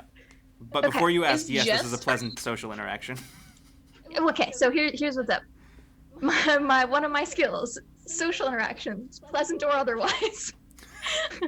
Fair. It's my favorite skill. Do I gain any sort of thing because I have familiarity with him? Does that help? Because he knows me? I don't think so. Not No? in this Okay. case, no. Is it just Bina doing this? Like, or none of I us sort of assume there? you're all there, but yeah. Can I have any sort of, because I have, I'm trained in all task sensing emotions and dispositions. Does this help me get a read on him to like, can I sweet talk him a little better with it? Sure. I'll let you treat that as an asset. Okay. So that's currently down 2, so it's a difficulty 3 right now. You know what? Fast talk. A creature who isn't hostile towards you, convince them to take one reasonable action. Yes. Okay. All right. I don't think she does it on purpose, though. I think this is her genuinely trying to be like, hey, but she, I think, is influencing him. Okay. You're just doing it. You're just fast talking, and it happens. Except for her, her words are not very helpful sometimes. It's kind of an influence that she has. Okay. Je ne sais quoi. I think that is. The antennas. I would probably still have to roll for that. So could I use that as a yeah, I was gonna say, asset? In this instance, or as like a reduction of difficulty? yeah, I'll If I'm say using we'll treat the base roll as if it was too lower to begin with fast talk. So Okay. that basically now brings you down to, I believe now you're at difficulty 1. Yeah. Okay. Cool. God, I've got all these big fucking rolls. All right. You got it. You know what? I slept. I'm gonna spend. We're just gonna do this. Okay. Okay. So as you're talking, he's listening to you, just sort of with one eyebrow raised as he's nodding, sort of a really just pretty and cutting an intimidating figure because he's very tall. He's Yeah. like 8 or more feet tall. Isn't he's he? probably about probably like 8.5 feet tall. Yeah. Very. Lonians are big. He's not. Here's what he doesn't look like. He's particularly muscular. He's mostly just sort of flabby. As he's just sort of standing there looking at you with one eyebrow raised, as he's listening and you're talking, he slowly his expression sort of becomes more interested as he leans back and listens to you talk, and he just says, "Well, I have one rule, which is that if you have something that somebody wants, never give it away for free. On the other hand, man, high prime terraforming has been riding my ass recently with their deliveries, and you know what? I'm just pissed off enough at the corpse to let this one slide. Thank you, Deveros. But as soon as But your you take repairs the are ship done, with you're you. out, okay? Absolutely. I can't be seen doing illegal things. Never in your life, Deveros. Do you want to see the engine? He kind of glances up at it. He says, not sure I'd fit in the engine room there. It'd be a little cramped. You know I don't like small spaces. You know, it's a... That's fair. It's not an Orzai vessel. You might Yeah. He kind of looks at it and says, fit. Ready? tell you what, we'll make it part of your payment for next time. Perfect. He says, all right, now, I got some things to do. I never saw you. Never He just- once. he And then walks they away. both turn at the and walk away at the same time. Mhm. She's gonna go back into the ship with everyone and be like, "We're good.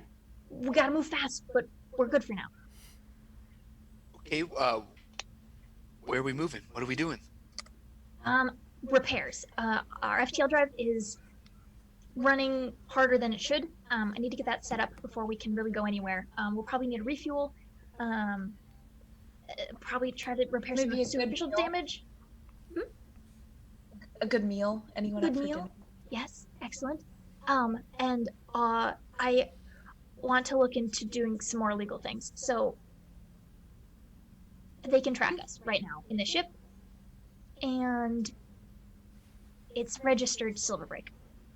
That's not going to behoove us for very much longer. So I need to probably try to find someone on Sulon who might be able to grab a registry for us. Do we have access to any of our like old money that we might have had? Like any resources, like credits that we like would originally have? Like, can I check my bank account? Like, Here's what you would know. You can do that, but the other Still thing that you would pings. know is that can be traced. So if somebody is specifically looking for you, that can be traced. yeah, okay. Right before we leave planet, all of us empty our bank accounts in an ATM and then we fuck off. Yeah. Okay. Because I was thinking like for how we're going to pay for them to do these things to our Exactly. ship. In any of the when we were found all like the personal effects of people, were there any Yeah. credits in there? I'd say you probably would have been able to scrape together like it might not be enough it'll be enough for you to do like at least a fair patch job. Not enough for a full overhaul like it needs, but enough for you to do a patch job and basically kick the can down the road a little ways. But it's enough for that, and I suppose you could do a full overhaul, but with the credits that you have, but you also have to consider that the ship is basically not supplied at all. A fact that your stomachs continually remind you of. How much of the overhaul could Bina feasibly do by herself without bringing in any other help? That is essentially what the patch job would be. Okay. Cool. I don't want to get too embroiled with whatever's going on here, but it seems like we might have to find some work or something, make a deal, make a bargain. Yes, probably. I'm kind of with Peach. Maybe we should go get something to eat and talk over, what the next step is. No one leaves the ship wearing silverbrick jumpsuits. I think- Everybody's got to fucking change. This is directed at civilians as well. Yeah, I was like, I think that's something that Decker can probably tell everybody. Yeah, and I had mentioned last time that Most of them, I think, yeah. Yeah, they'd sort of found like the personal effects and clothing items and whatever that were left in the hold, and many of them had changed. Those who could find something to change into. But if anyone is only halfsies, you're ripping that patch off, you're cutting off the sleeves, you're making it look like it's a different piece of clothing. No one goes out Just being sports seen bra. in silverbrick jumpsuits. Yeah, no, actually, I'm gonna say that that Abriel has took the sleeves of her medical coat and has removed them basically at this Heck point because they yes. have like the silverbrick patch on them, and she just like has removed the sleeves. Yeah. Mason went back into his original clothes as quickly as he could, basically. He's like, That was "Ah." I think all literally of like us did. We episode changed 1, I think. Episode 1 is like, I miss We were all like, we need the silhouette. Yeah, I need to match my character art quick. My goggles were custom made. Give them back to Yeah. me. I love it. All right. So, what are you all doing? Assuming that basically all of sort of your logistical stuff gets figured out right now, as far as conversations with the passengers and all that sort of stuff. What would you like to do? What's your first step? food run, Food. We have not eaten in 2 months. right? Are there supplies outside of this area that we need to get? Or is Yeah, do I everything need? that we Will need I for need the ship anything from here? elsewhere? Or can I get it all from here?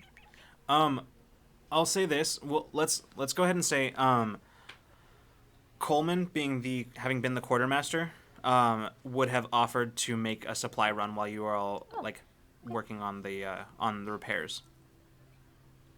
Cool. Nothing like dining in a local establishment to get a feel for our new home. Ideally, we won't stay here for very long. I don't want to know if they're looking for us. I would like to stay on the move for as long as possible, but for the foreseeable future, here we are. I would also like to start. This doesn't need to happen immediately, but maybe like over dinner or like just over the course of the next few hours when she's not working on the ship. Bina wants to put together like, I don't know, maybe in her terminal like a file of everything she knows about Sulon as far as travel, accommodations, and things like that she can give to the colonists because all of them are making their own decisions on what they're doing, but she wants to give them whatever knowledge she has about it. Like, hey, here's a freighter you could probably hop. These guys would maybe let you. These guys would probably do it for a price but are more reliable. Like, something like It's that. like a Lonely Planet, like a travel guide. Yeah, basically. It's Okay. It's bullet points, Right. and it's not Lonely very in depth, but it's her just running down like so that they have options Okay. on Yeah. Sulon. That makes sense. I can imagine that being something that Bina did at some point during the transit. Okay, so you exit the sort of industrial cargo yard, making your way into the city itself. You step onto some very busy streets, making your way through as a multitude of species pass you by. It's a very surreal experience for all of you, because this is probably the only place in the galaxy that is like that the largest population is human. With the exception of the caretakers, because nobody knows exactly how many there are here, so or anywhere for that matter. But it's very weird, especially for Olam and Mason being among the majority, where every 3 faces you pass are human.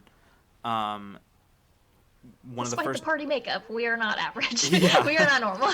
Yeah, it's a very weird experience for both of you, never having been in a situation like that before. At least, certainly not on the scale of a city like this. Yeah. So you continue making your way down the street, kind of wandering until you eventually find, like, are you looking for a specific type of place, or do you just go for the first place that looks like it serves food? Do we want to like sit down, or do we want street food so we can keep moving? It's up to you guys. I was kind of feeling street food actually. Mason's actually always like looking around for like a vendor. Yeah. Yeah. So for that, you move.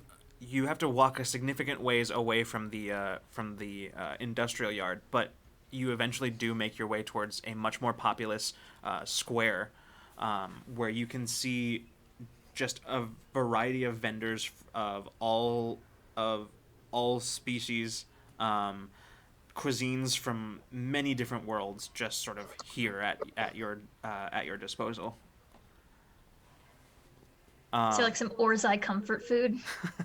Yeah, you actually do manage to find some, as there's Yeah. apparently there is a relatively large population of Orzai relative to anywhere other than their homeworld, I would say. Yeah, they're not. Yeah, they don't spread out very much. There weren't, like you said, there weren't very many on 23 when she was there. Right. So she hasn't been around Orzai in a long time. So she's gonna beeline for that comfort food. Yeah, you can see like a pair of Orzai, older, both of them. They appear to be a married couple, as the two of them are like sitting there and just like arms just furiously going, like making food, and sort of between the two of them, just making just quick, just churning out food. And you're actually surprised to see a relatively long line of, but it's a long line not because of a wait. It's a long line because it just seems to be that popular, because they are churning out food quickly, so there's not really time for people to wait before they get their order. As you step up, the man looks at you. He says, "All right, what can I get you?" And she's gonna kind of just like point to a couple of like favorites from probably like like lighter greens, like veggie style. Meal, whatever, probably something she had a lot when she was a kid, Yeah. and she'll point out to a couple of things they have cooking. He smiles and says, "Good choice." He says, "We got one of the number 3." And his wife calls over her shoulder, "Coming up," and she's just quickly just like getting all the ingredients together and quickly throwing it together into sort of a disposable basket, and slides it across, and says, It's "Yeah." Says, "Enjoy." Says, "Next." Thank you. And she'll scuttle back to the group. Oh. Is there like a noodle place? Oh yeah. I want to get some Oh, pho, basically. Space Yes. Space pho. Space pho. It comes in like a giant disposable cone, so you can eat it with a Yep. spoon while you're walking. Yes, and it chopsticks. does now. That's canon. That's a thing. Yeah. I eat a bunch of fettuccine alfredo out of a carved out watermelon. Just kidding. I look for some kind of floppy flat human cuisine. I look for a gyro like thing, floppy flatbread with meat and vegetables inside it, something like that. Yeah. Classic human cuisine. Yeah. Easy enough to find anything. Olivia, did you want to chime in on this food adventure, or? Oh my gosh. I would definitely look for some authentic, like Sulon food. Just whatever is here and is good. Okay, sounds good. Sorry, I forgot to loop the track. Some local cuisine. Okay, yeah, easy enough. As you all quickly get your food and sort of step aside, there's in the center of this plaza is what appears to be just a sort of a large food court. As you step over for a moment, as you all kind of gather at a table waiting for everybody to arrive, you stand there for a moment just sort of basking in the absolute chaos that is this busy plaza of people just sort of going about their lives. It's kind of bizarre, because your lives over the last 24 hours or last 48 hours have been anything but normal. To then suddenly be thrust into a situation where people are just living their lives is very weird and huge whiplash. Yeah.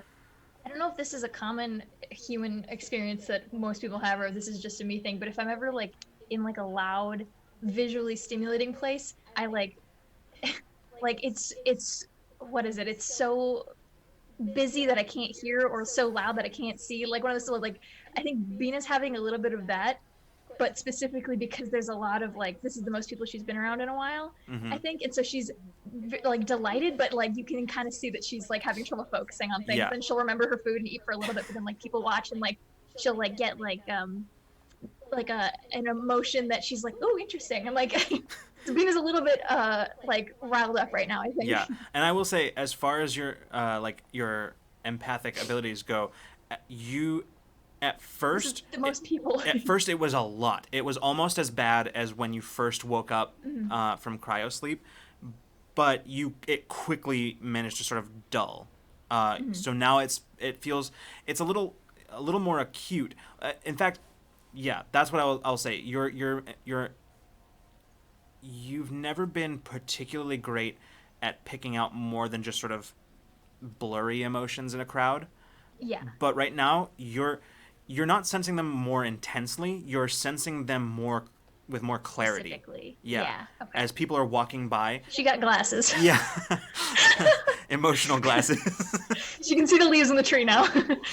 Yeah, exactly. Indie rock band emotional glasses. But yeah. Yeah, so I think she's got a lot of like boom boom boom boom like going on. And she's got holding like the bowl in like her two bottom arms, and then she's got both hands eating both top hands. Oh, Perfect. And she's got like I think her antennas are very much like can tell that she's the most fidgety she's ever been, but she doesn't seem overwhelmed in a bad way or upset, but you can see she's a little bit like Yeah. Actually, this is good. I like this. How is Olam reacting to this situation?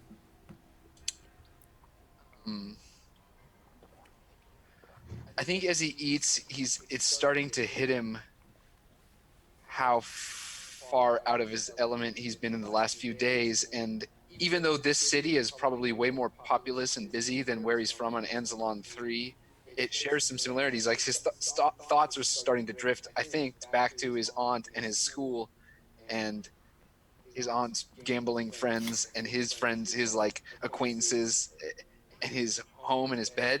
Like he's getting distracted completely from the current situation, I think. Yeah. What about Mason? Well, aside from the fact that he's never been here before, and now he's suddenly surrounded by, like, a lot of humans, I think he's a little more accustomed to this kind of bustle of people, of folk walking around, doing their business and stuff. So, he's compartmentalizing for sure. Fair. He's compartmentalizing. Right now, he is slurping up his space pho and drinking all the broth. And is looking for a place where he can refill his cigarettes and his whiskey. Yeah, there are priorities, man. it's not hard to find, especially in a city center. There's like dispensers around that'll dispense almost anything, just sort of any sort of sundry needs. That's something I'll probably take care of. At some point. Cool. What about vending machines? Yeah. This is the future. I love it. What about Peach? Peach is probably still trying to decide which local cuisine looks the most appetizing, but will quickly decide on something, whatever is around. But then she's honestly probably feeling really, like, strangely inspired by the setting of all these different people all kind of living together in what seems like pretty harmonious like functions. Like it's so many different people in one place all going about their business, and I think that's something that Peach is like really like surprised and like happy to see. Yeah, it's especially surprising to Peach considering that, I mean, you've heard of Sulon before, you know about it, but being here is definitely different than knowing about it. And one thing that vastly differs in Peach's experience from her prior knowledge of this place is that anytime Sulon is mentioned on Anzalon, it's just sort of offhandedly and just kind of like, oh yes, humans, they did a thing. They found a very interesting, scientifically anomalous kind of place. and it's very interesting. What they don't talk about, generally speaking, is just the sheer mix of people that there are here. Humans may be in the majority, but not by much. There's a lot of different species who are, as you say, are living seemingly harmoniously. You actually, even glancing around like in line as you're waiting for your order to be made, you glance to one side and you see an Anzalonian, an Anzalonian man and a Keldro man just sort of standing, laughing and joking together. And historically, these are two species who have never seen eye to eye. And you see them as they're talking, laughing and joking. One of them accidentally spilling some of his food on himself, which only makes the other laugh the harder, and kind of sheepishly wipes some of it away and just makes sort of a cutting retort as they both walk away laughing. And you're kind of watching all this, and just as you do so, you become aware of a presence just kind of hovering near your shoulders. You turn and look, and you look directly into the large bulbous eyes of one of the caretakers, who is just in shape very much like a large, like a giant ant, roughly human sized. The head is much more shaped like that of a praying mantis, with that much more angular, sort of triangular kind of look that is like 80% eyes and like 20% everything else. Just sort of watching you, regarding you curiously with the antennae sort of tuned towards you, just sort of head tilted, just looking directly at you. Do they wear like a bunch of like cool layered cloaks? Was that a thing about them? Hmm?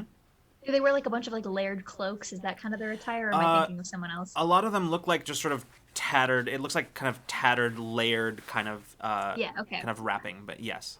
I love them. Underneath that wrapping, you can see like what looks like definitely inorganic material, like metallic tubing that sort of wraps from underneath, that comes from in underneath the wrapped cloth and goes up over the shoulder onto like a pack on the back that looks like it is fully grafted to this individual's form.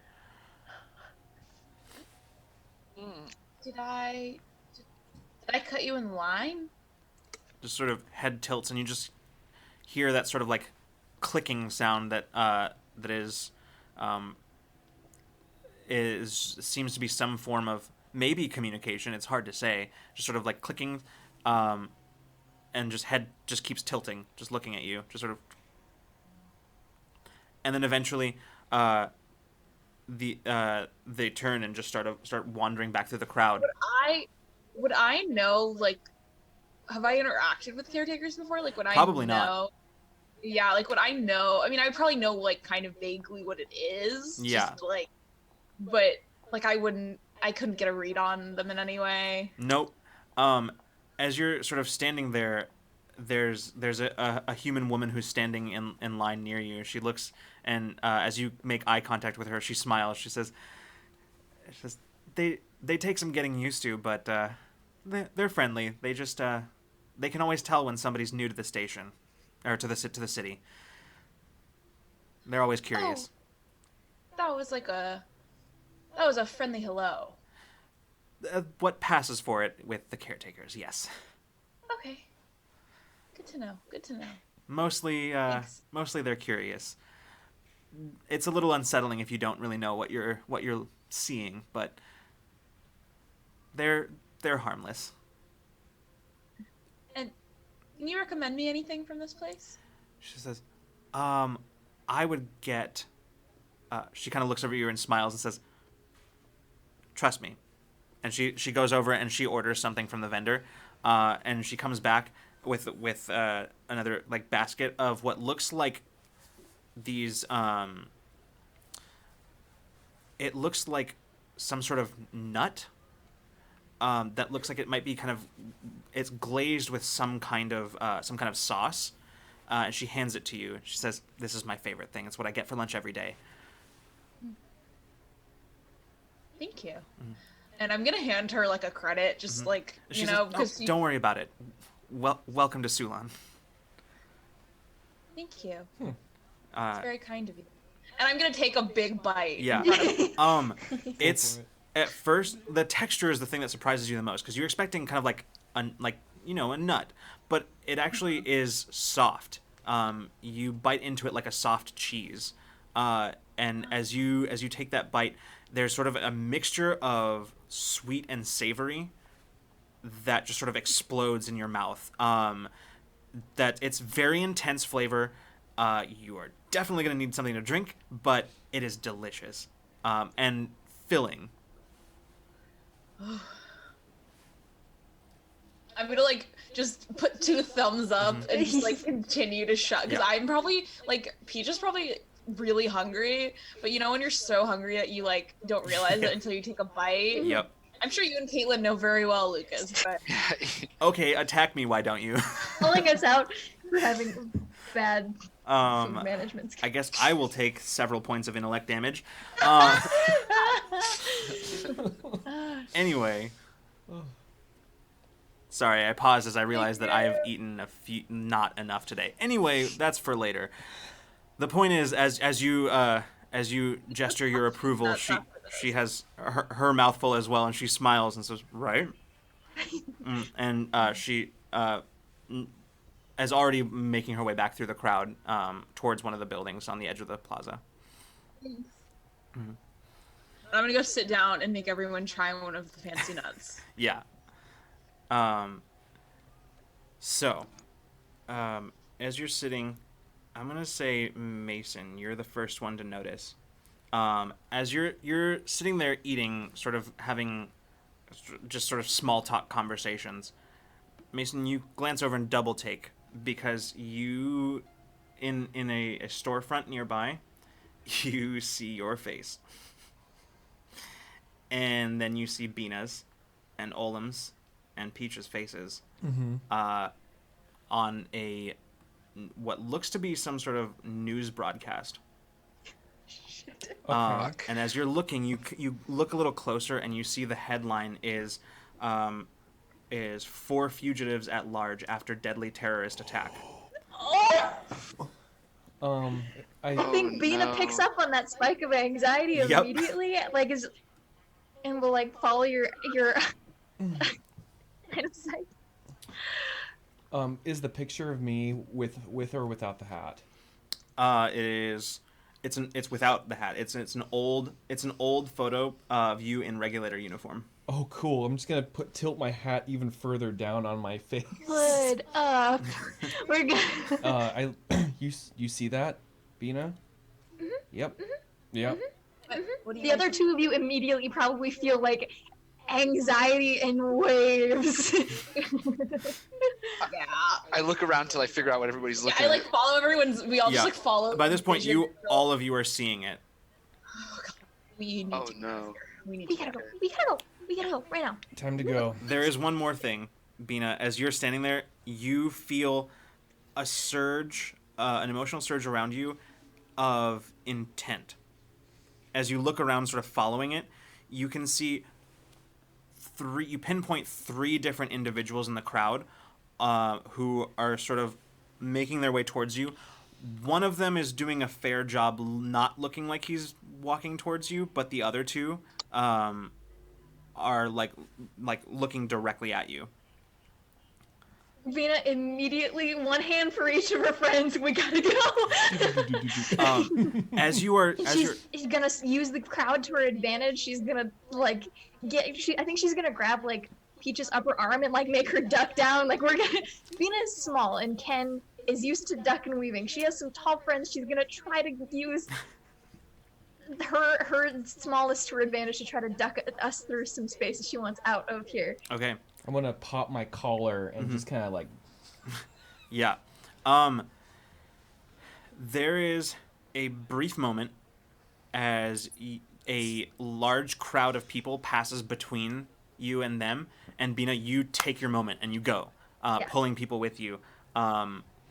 Quickly shuffling out. Yeah. Sort of walking away from the table, food forgotten as you were making your way out of the square. I had 4 hands. The 4th one has my food in it. Not everybody's food was forgotten. I've definitely eaten it all. Yeah. I feel all just shoveled it down. There's one sad nut on the table. Yeah, I'm licking tzatziki sauce off my fingers as I'm running. This is not the first time for Mason that a meal's gone interrupted, so... So, you make your way out of the square and just I sort of... want to take a roundabout way. I want to get us in some weird. I want to lose them before we go back to where we have a bunch of people who are also in danger because of us now. Yeah. As you just start going, and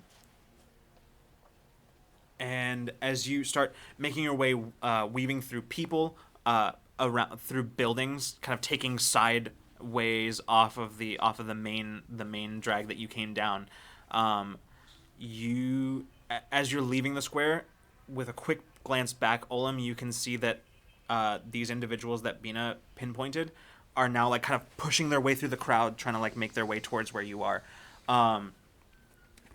You continue on, dashing out of... I've been here, and I'm using that to give us some familiarity with the ground that we're traveling. Yeah. You know that Go. just between where you are and the place where you docked your ship, there's a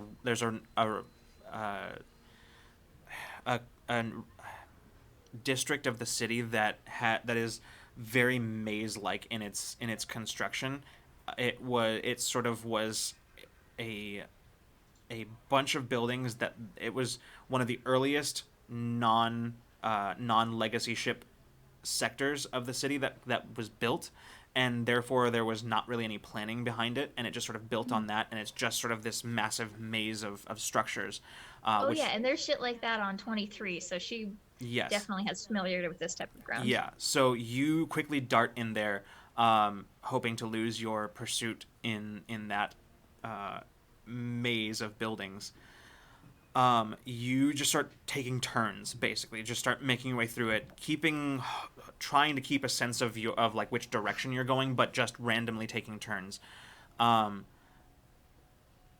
It is at this point that you take a turn and find yourself in a dead end.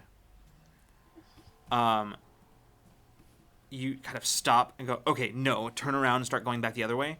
And as you do, you can see one of the individuals has stepped out into your path about maybe 50 feet away and is now starting to make his way towards you. The second one follows behind him. And with that, you hear, as you see them coming towards you, one of them reaching down to like clearly to a holster. You hear a clattering sound coming from behind them. As you look, you watch as the third one just comes flying out of the alleyway and just slams into one of the buildings and slides down unconscious. The two of them immediately whirl around, one of them with a weapon drawn suddenly, as coming from that same alleyway that they just came from, you see a Keldra woman, her hair cropped very short and shaved on the sides, in a very militaristic style, steps around the corner wearing basically just sort of like a sleeveless tactical tank, with just sort of like a tactical harness on it, just sort of standing there, very muscular of build, as she just watches the two of them, and she says, "Sorry, am I interrupting?" And Please interrupt. one of as she's saying this, she's got this big cocky grin, looking past them at you, and the man in the lead who pulled the weapon just fires. It catches her square in the chest, but when it does, what you see is just sort of this bluish ripple out from her chest as she looks down, and she says, "Oh, I'm so sorry. They didn't tell you who you were hunting, did they? Oh well." She takes like one step forward as the man is standing there just looking stunned, and she just reaches out and taps him on the chest, and he launches into the air as he goes flying, with that same like shockwave of blue energy as he just goes flying. The other one just sort of, she turns and looks at her and just drops her weapon and says, "I didn't see anything. As she runs, like kind of skirts past, Bina, you feel that surge of intent once again, as the woman is feigning kind of like she's giving up, as soon as she's out of the peripheral vision of the Anzalonian woman, or of the Keldro woman, she throws a punch which lands right smack on like the woman's temple and does nothing. The woman doesn't even react. You see that same ripple of blue just go past her. She just sort of looks back. She says, "Should have stuck with the running." As she just elbows the woman and she just goes flying into the building, just slams and then goes back down. Hope she doesn't want us dead. She stretches, kind of rolls her shoulders, and looks over and says, "Hey, I've been looking for you. Maybe come with me, or else more of them will show up." Fair point. Great. Convincing. You've convinced me. And Bina's gonna turn, like, I think, start walking towards her, but like turn and walk backwards and look at the group and like forearm shrug and then turn back around and follow after her. Yeah. She says, as soon as you get within just like a few feet of her, she just smiles and says, "I'm Zaya, by the way. We should get off the streets." Yes, please. She turns and starts making her way down the maze of alleys, tracking a different path that you arrived to get here. All of you kind of exchanging glances as this person just sort of starts striding through the alleyways. It's about a few minutes later, just sort of wandering through these maze of alleys before she comes to a door, and it looks like just sort of a random door, but she strides up to it with the confidence of somebody who was expecting to find it here. She opens the door and gestures inside. Says, "After you." Yep. While we're walking, can I get a read on her Yeah. as we're moving? It's I'd like to do that too, if that's a thing.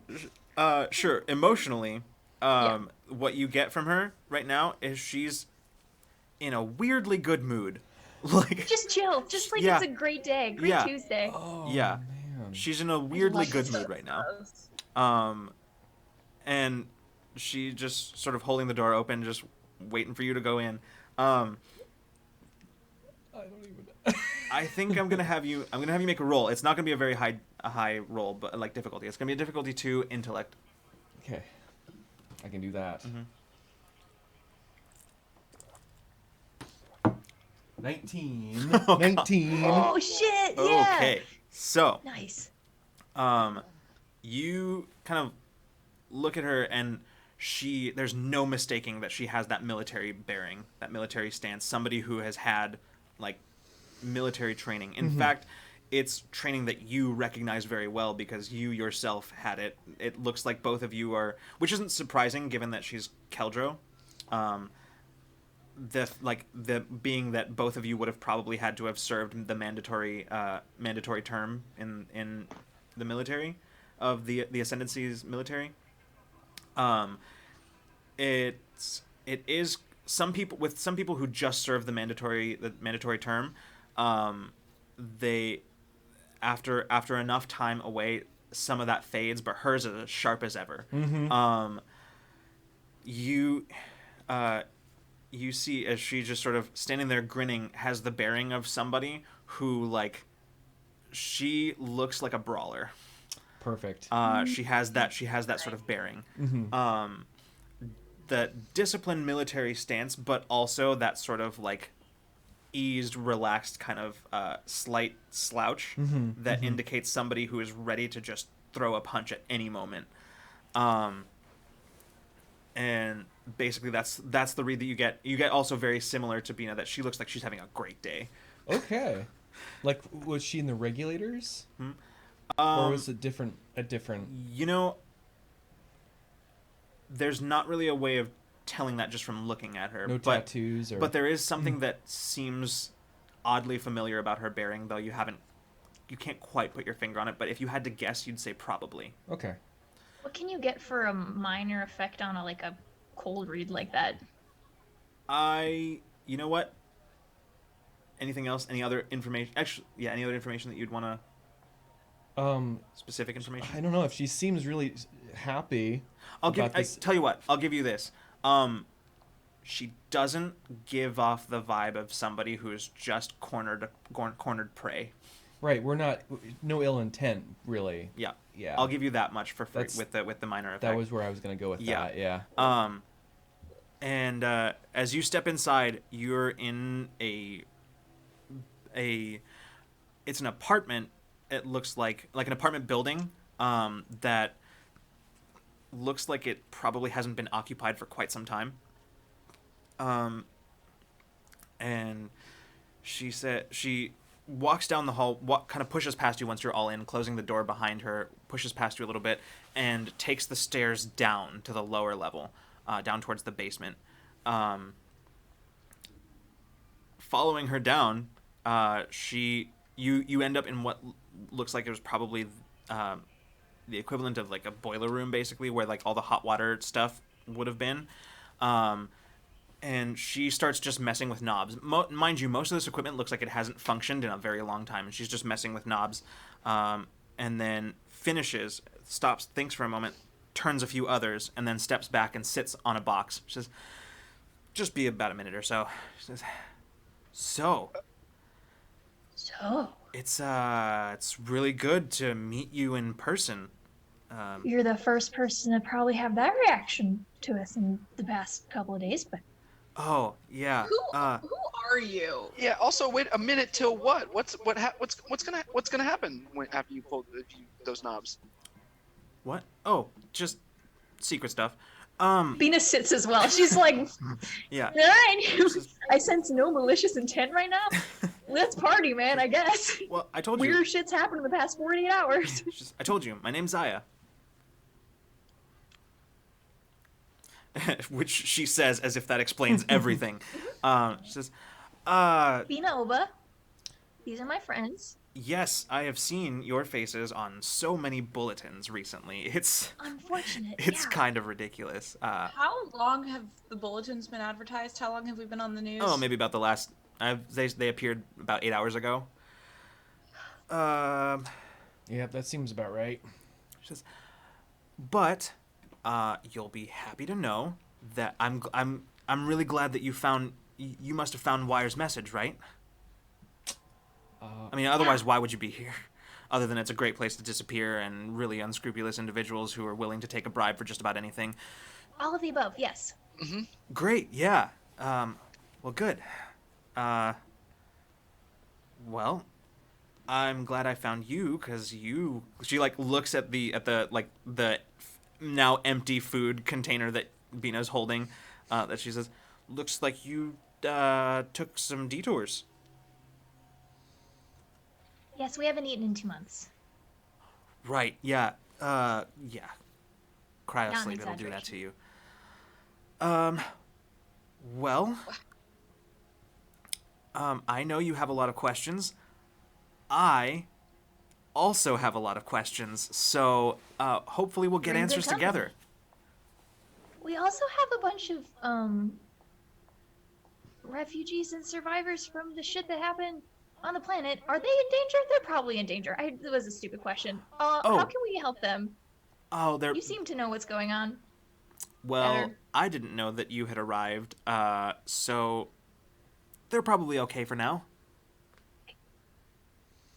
They're not looking for them. They're just looking for us. So as long as we're not there, it shouldn't Yeah. draw too much attention, right? Right. Do you know I mean, if they are looking for any of the colonists from the planet? what? Sorry, Do you know if they're looking for any of the colonists from the planet? Are they like I haven't seen their face. just us? I haven't seen any of their faces. In fact, I didn't even know anybody but you had come back from that place. So Oh, okay. I only found That's you fine. because I was following them because I figured they'd be after you. So Smart. anyway, little bit of a confession moment. I actually don't know why you're here. I just Wire told me to plant the virus on the ship, and that's what I did. So Iris? Virus? oh yeah, Why we went, why we cracked, there it is. why Yeah, we ended up here, basically. yeah, exactly. So The ship was shut down and unmanned, and then hit a meteor field, and we were the only ones inside. the meteor part. I promise you, the meteor part was unplanned. I could tell. Are you talking about a virus for the Certainly hope ship's systems, or in the people in cryo sleep? No, in the ship's systems. Why? What happened to the other people in cryosleep? There were a lot of system failures when we hit the meteor field. They were all killed. We were the only ones who made it her out. her mood instantly darkens. You can feel it. There's just this rush of anger, confusion, deep shame and regret that just sort of suddenly wash over you. As she just frowns, she says, Sorry. "Well, I guess I'm looking for more answers than I thought." I mean, if it makes you feel better, I could tell that part wasn't on purpose. That's good. Okay, well, and you actually watch as suddenly one of the valves on the equipment just lets out a jet of steam. Just she looks at it and says, "Okay, that's the signal. Follow me." She walks just a little ways down and just sort of places her hand on a wall, and you watch as that section of wall suddenly just sort of glows, and you recognize sort of a very similar, probably an older model, but of similar biometric scanner as the one that you found on the ship. Okay.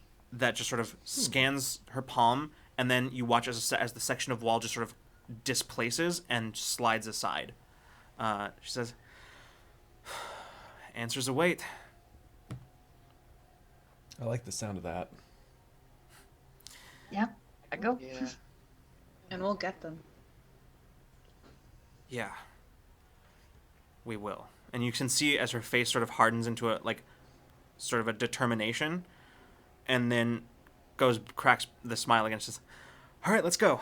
And as you all make your way in, the hidden door sliding shut behind you, and that's where we're going to pick up next week. Whoa, what a session! Oh my god! I thought for sure that was gonna be Wire, but she's fun too. Yeah. Whew. So, Damn. I told you we had a lot to get through tonight. Yeah. For sure. Oh man. All right. Well,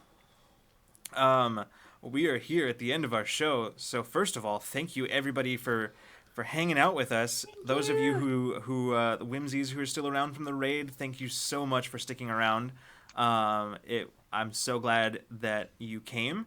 And it's always good to see new people in the chat. Thank you for everybody who followed, subscribed, threw bits around. That was Thank you guys so much. so great. And Made our days, or at least mine. yes. Yeah. And thank you once again to Eric for the raid. If you happen to catch this on VOD. So yeah, thanks so much. Henry, if you want to just sort of run us through just sort of like our sort of week's stuff. Absolutely. So, hey, you can check this out live again next Wednesday, same time. But every week we also have some other stuff. On Mondays we have the Dreamwell Chronicles, which is a D&D 5th edition streamed tabletop RPG show with our very own resident bard as the game master. So if you're craving a little fantasy to go with your sci-fi, hit us up 5:30 p.m. Pacific on Mondays. On Fridays at 7 p.m. we do Ramblemancy, which is just hanging out, talking about some stuff. What's the stuff we're talking about this week, Henry? This week we're going to talk about resource management and rewards in games and stories. And I'm probably going to start, probably some point talk about the Cypher system to some extent, because That's it's kind fair. of new to me and to a lot of us, yeah. And I got some interesting thoughts about it.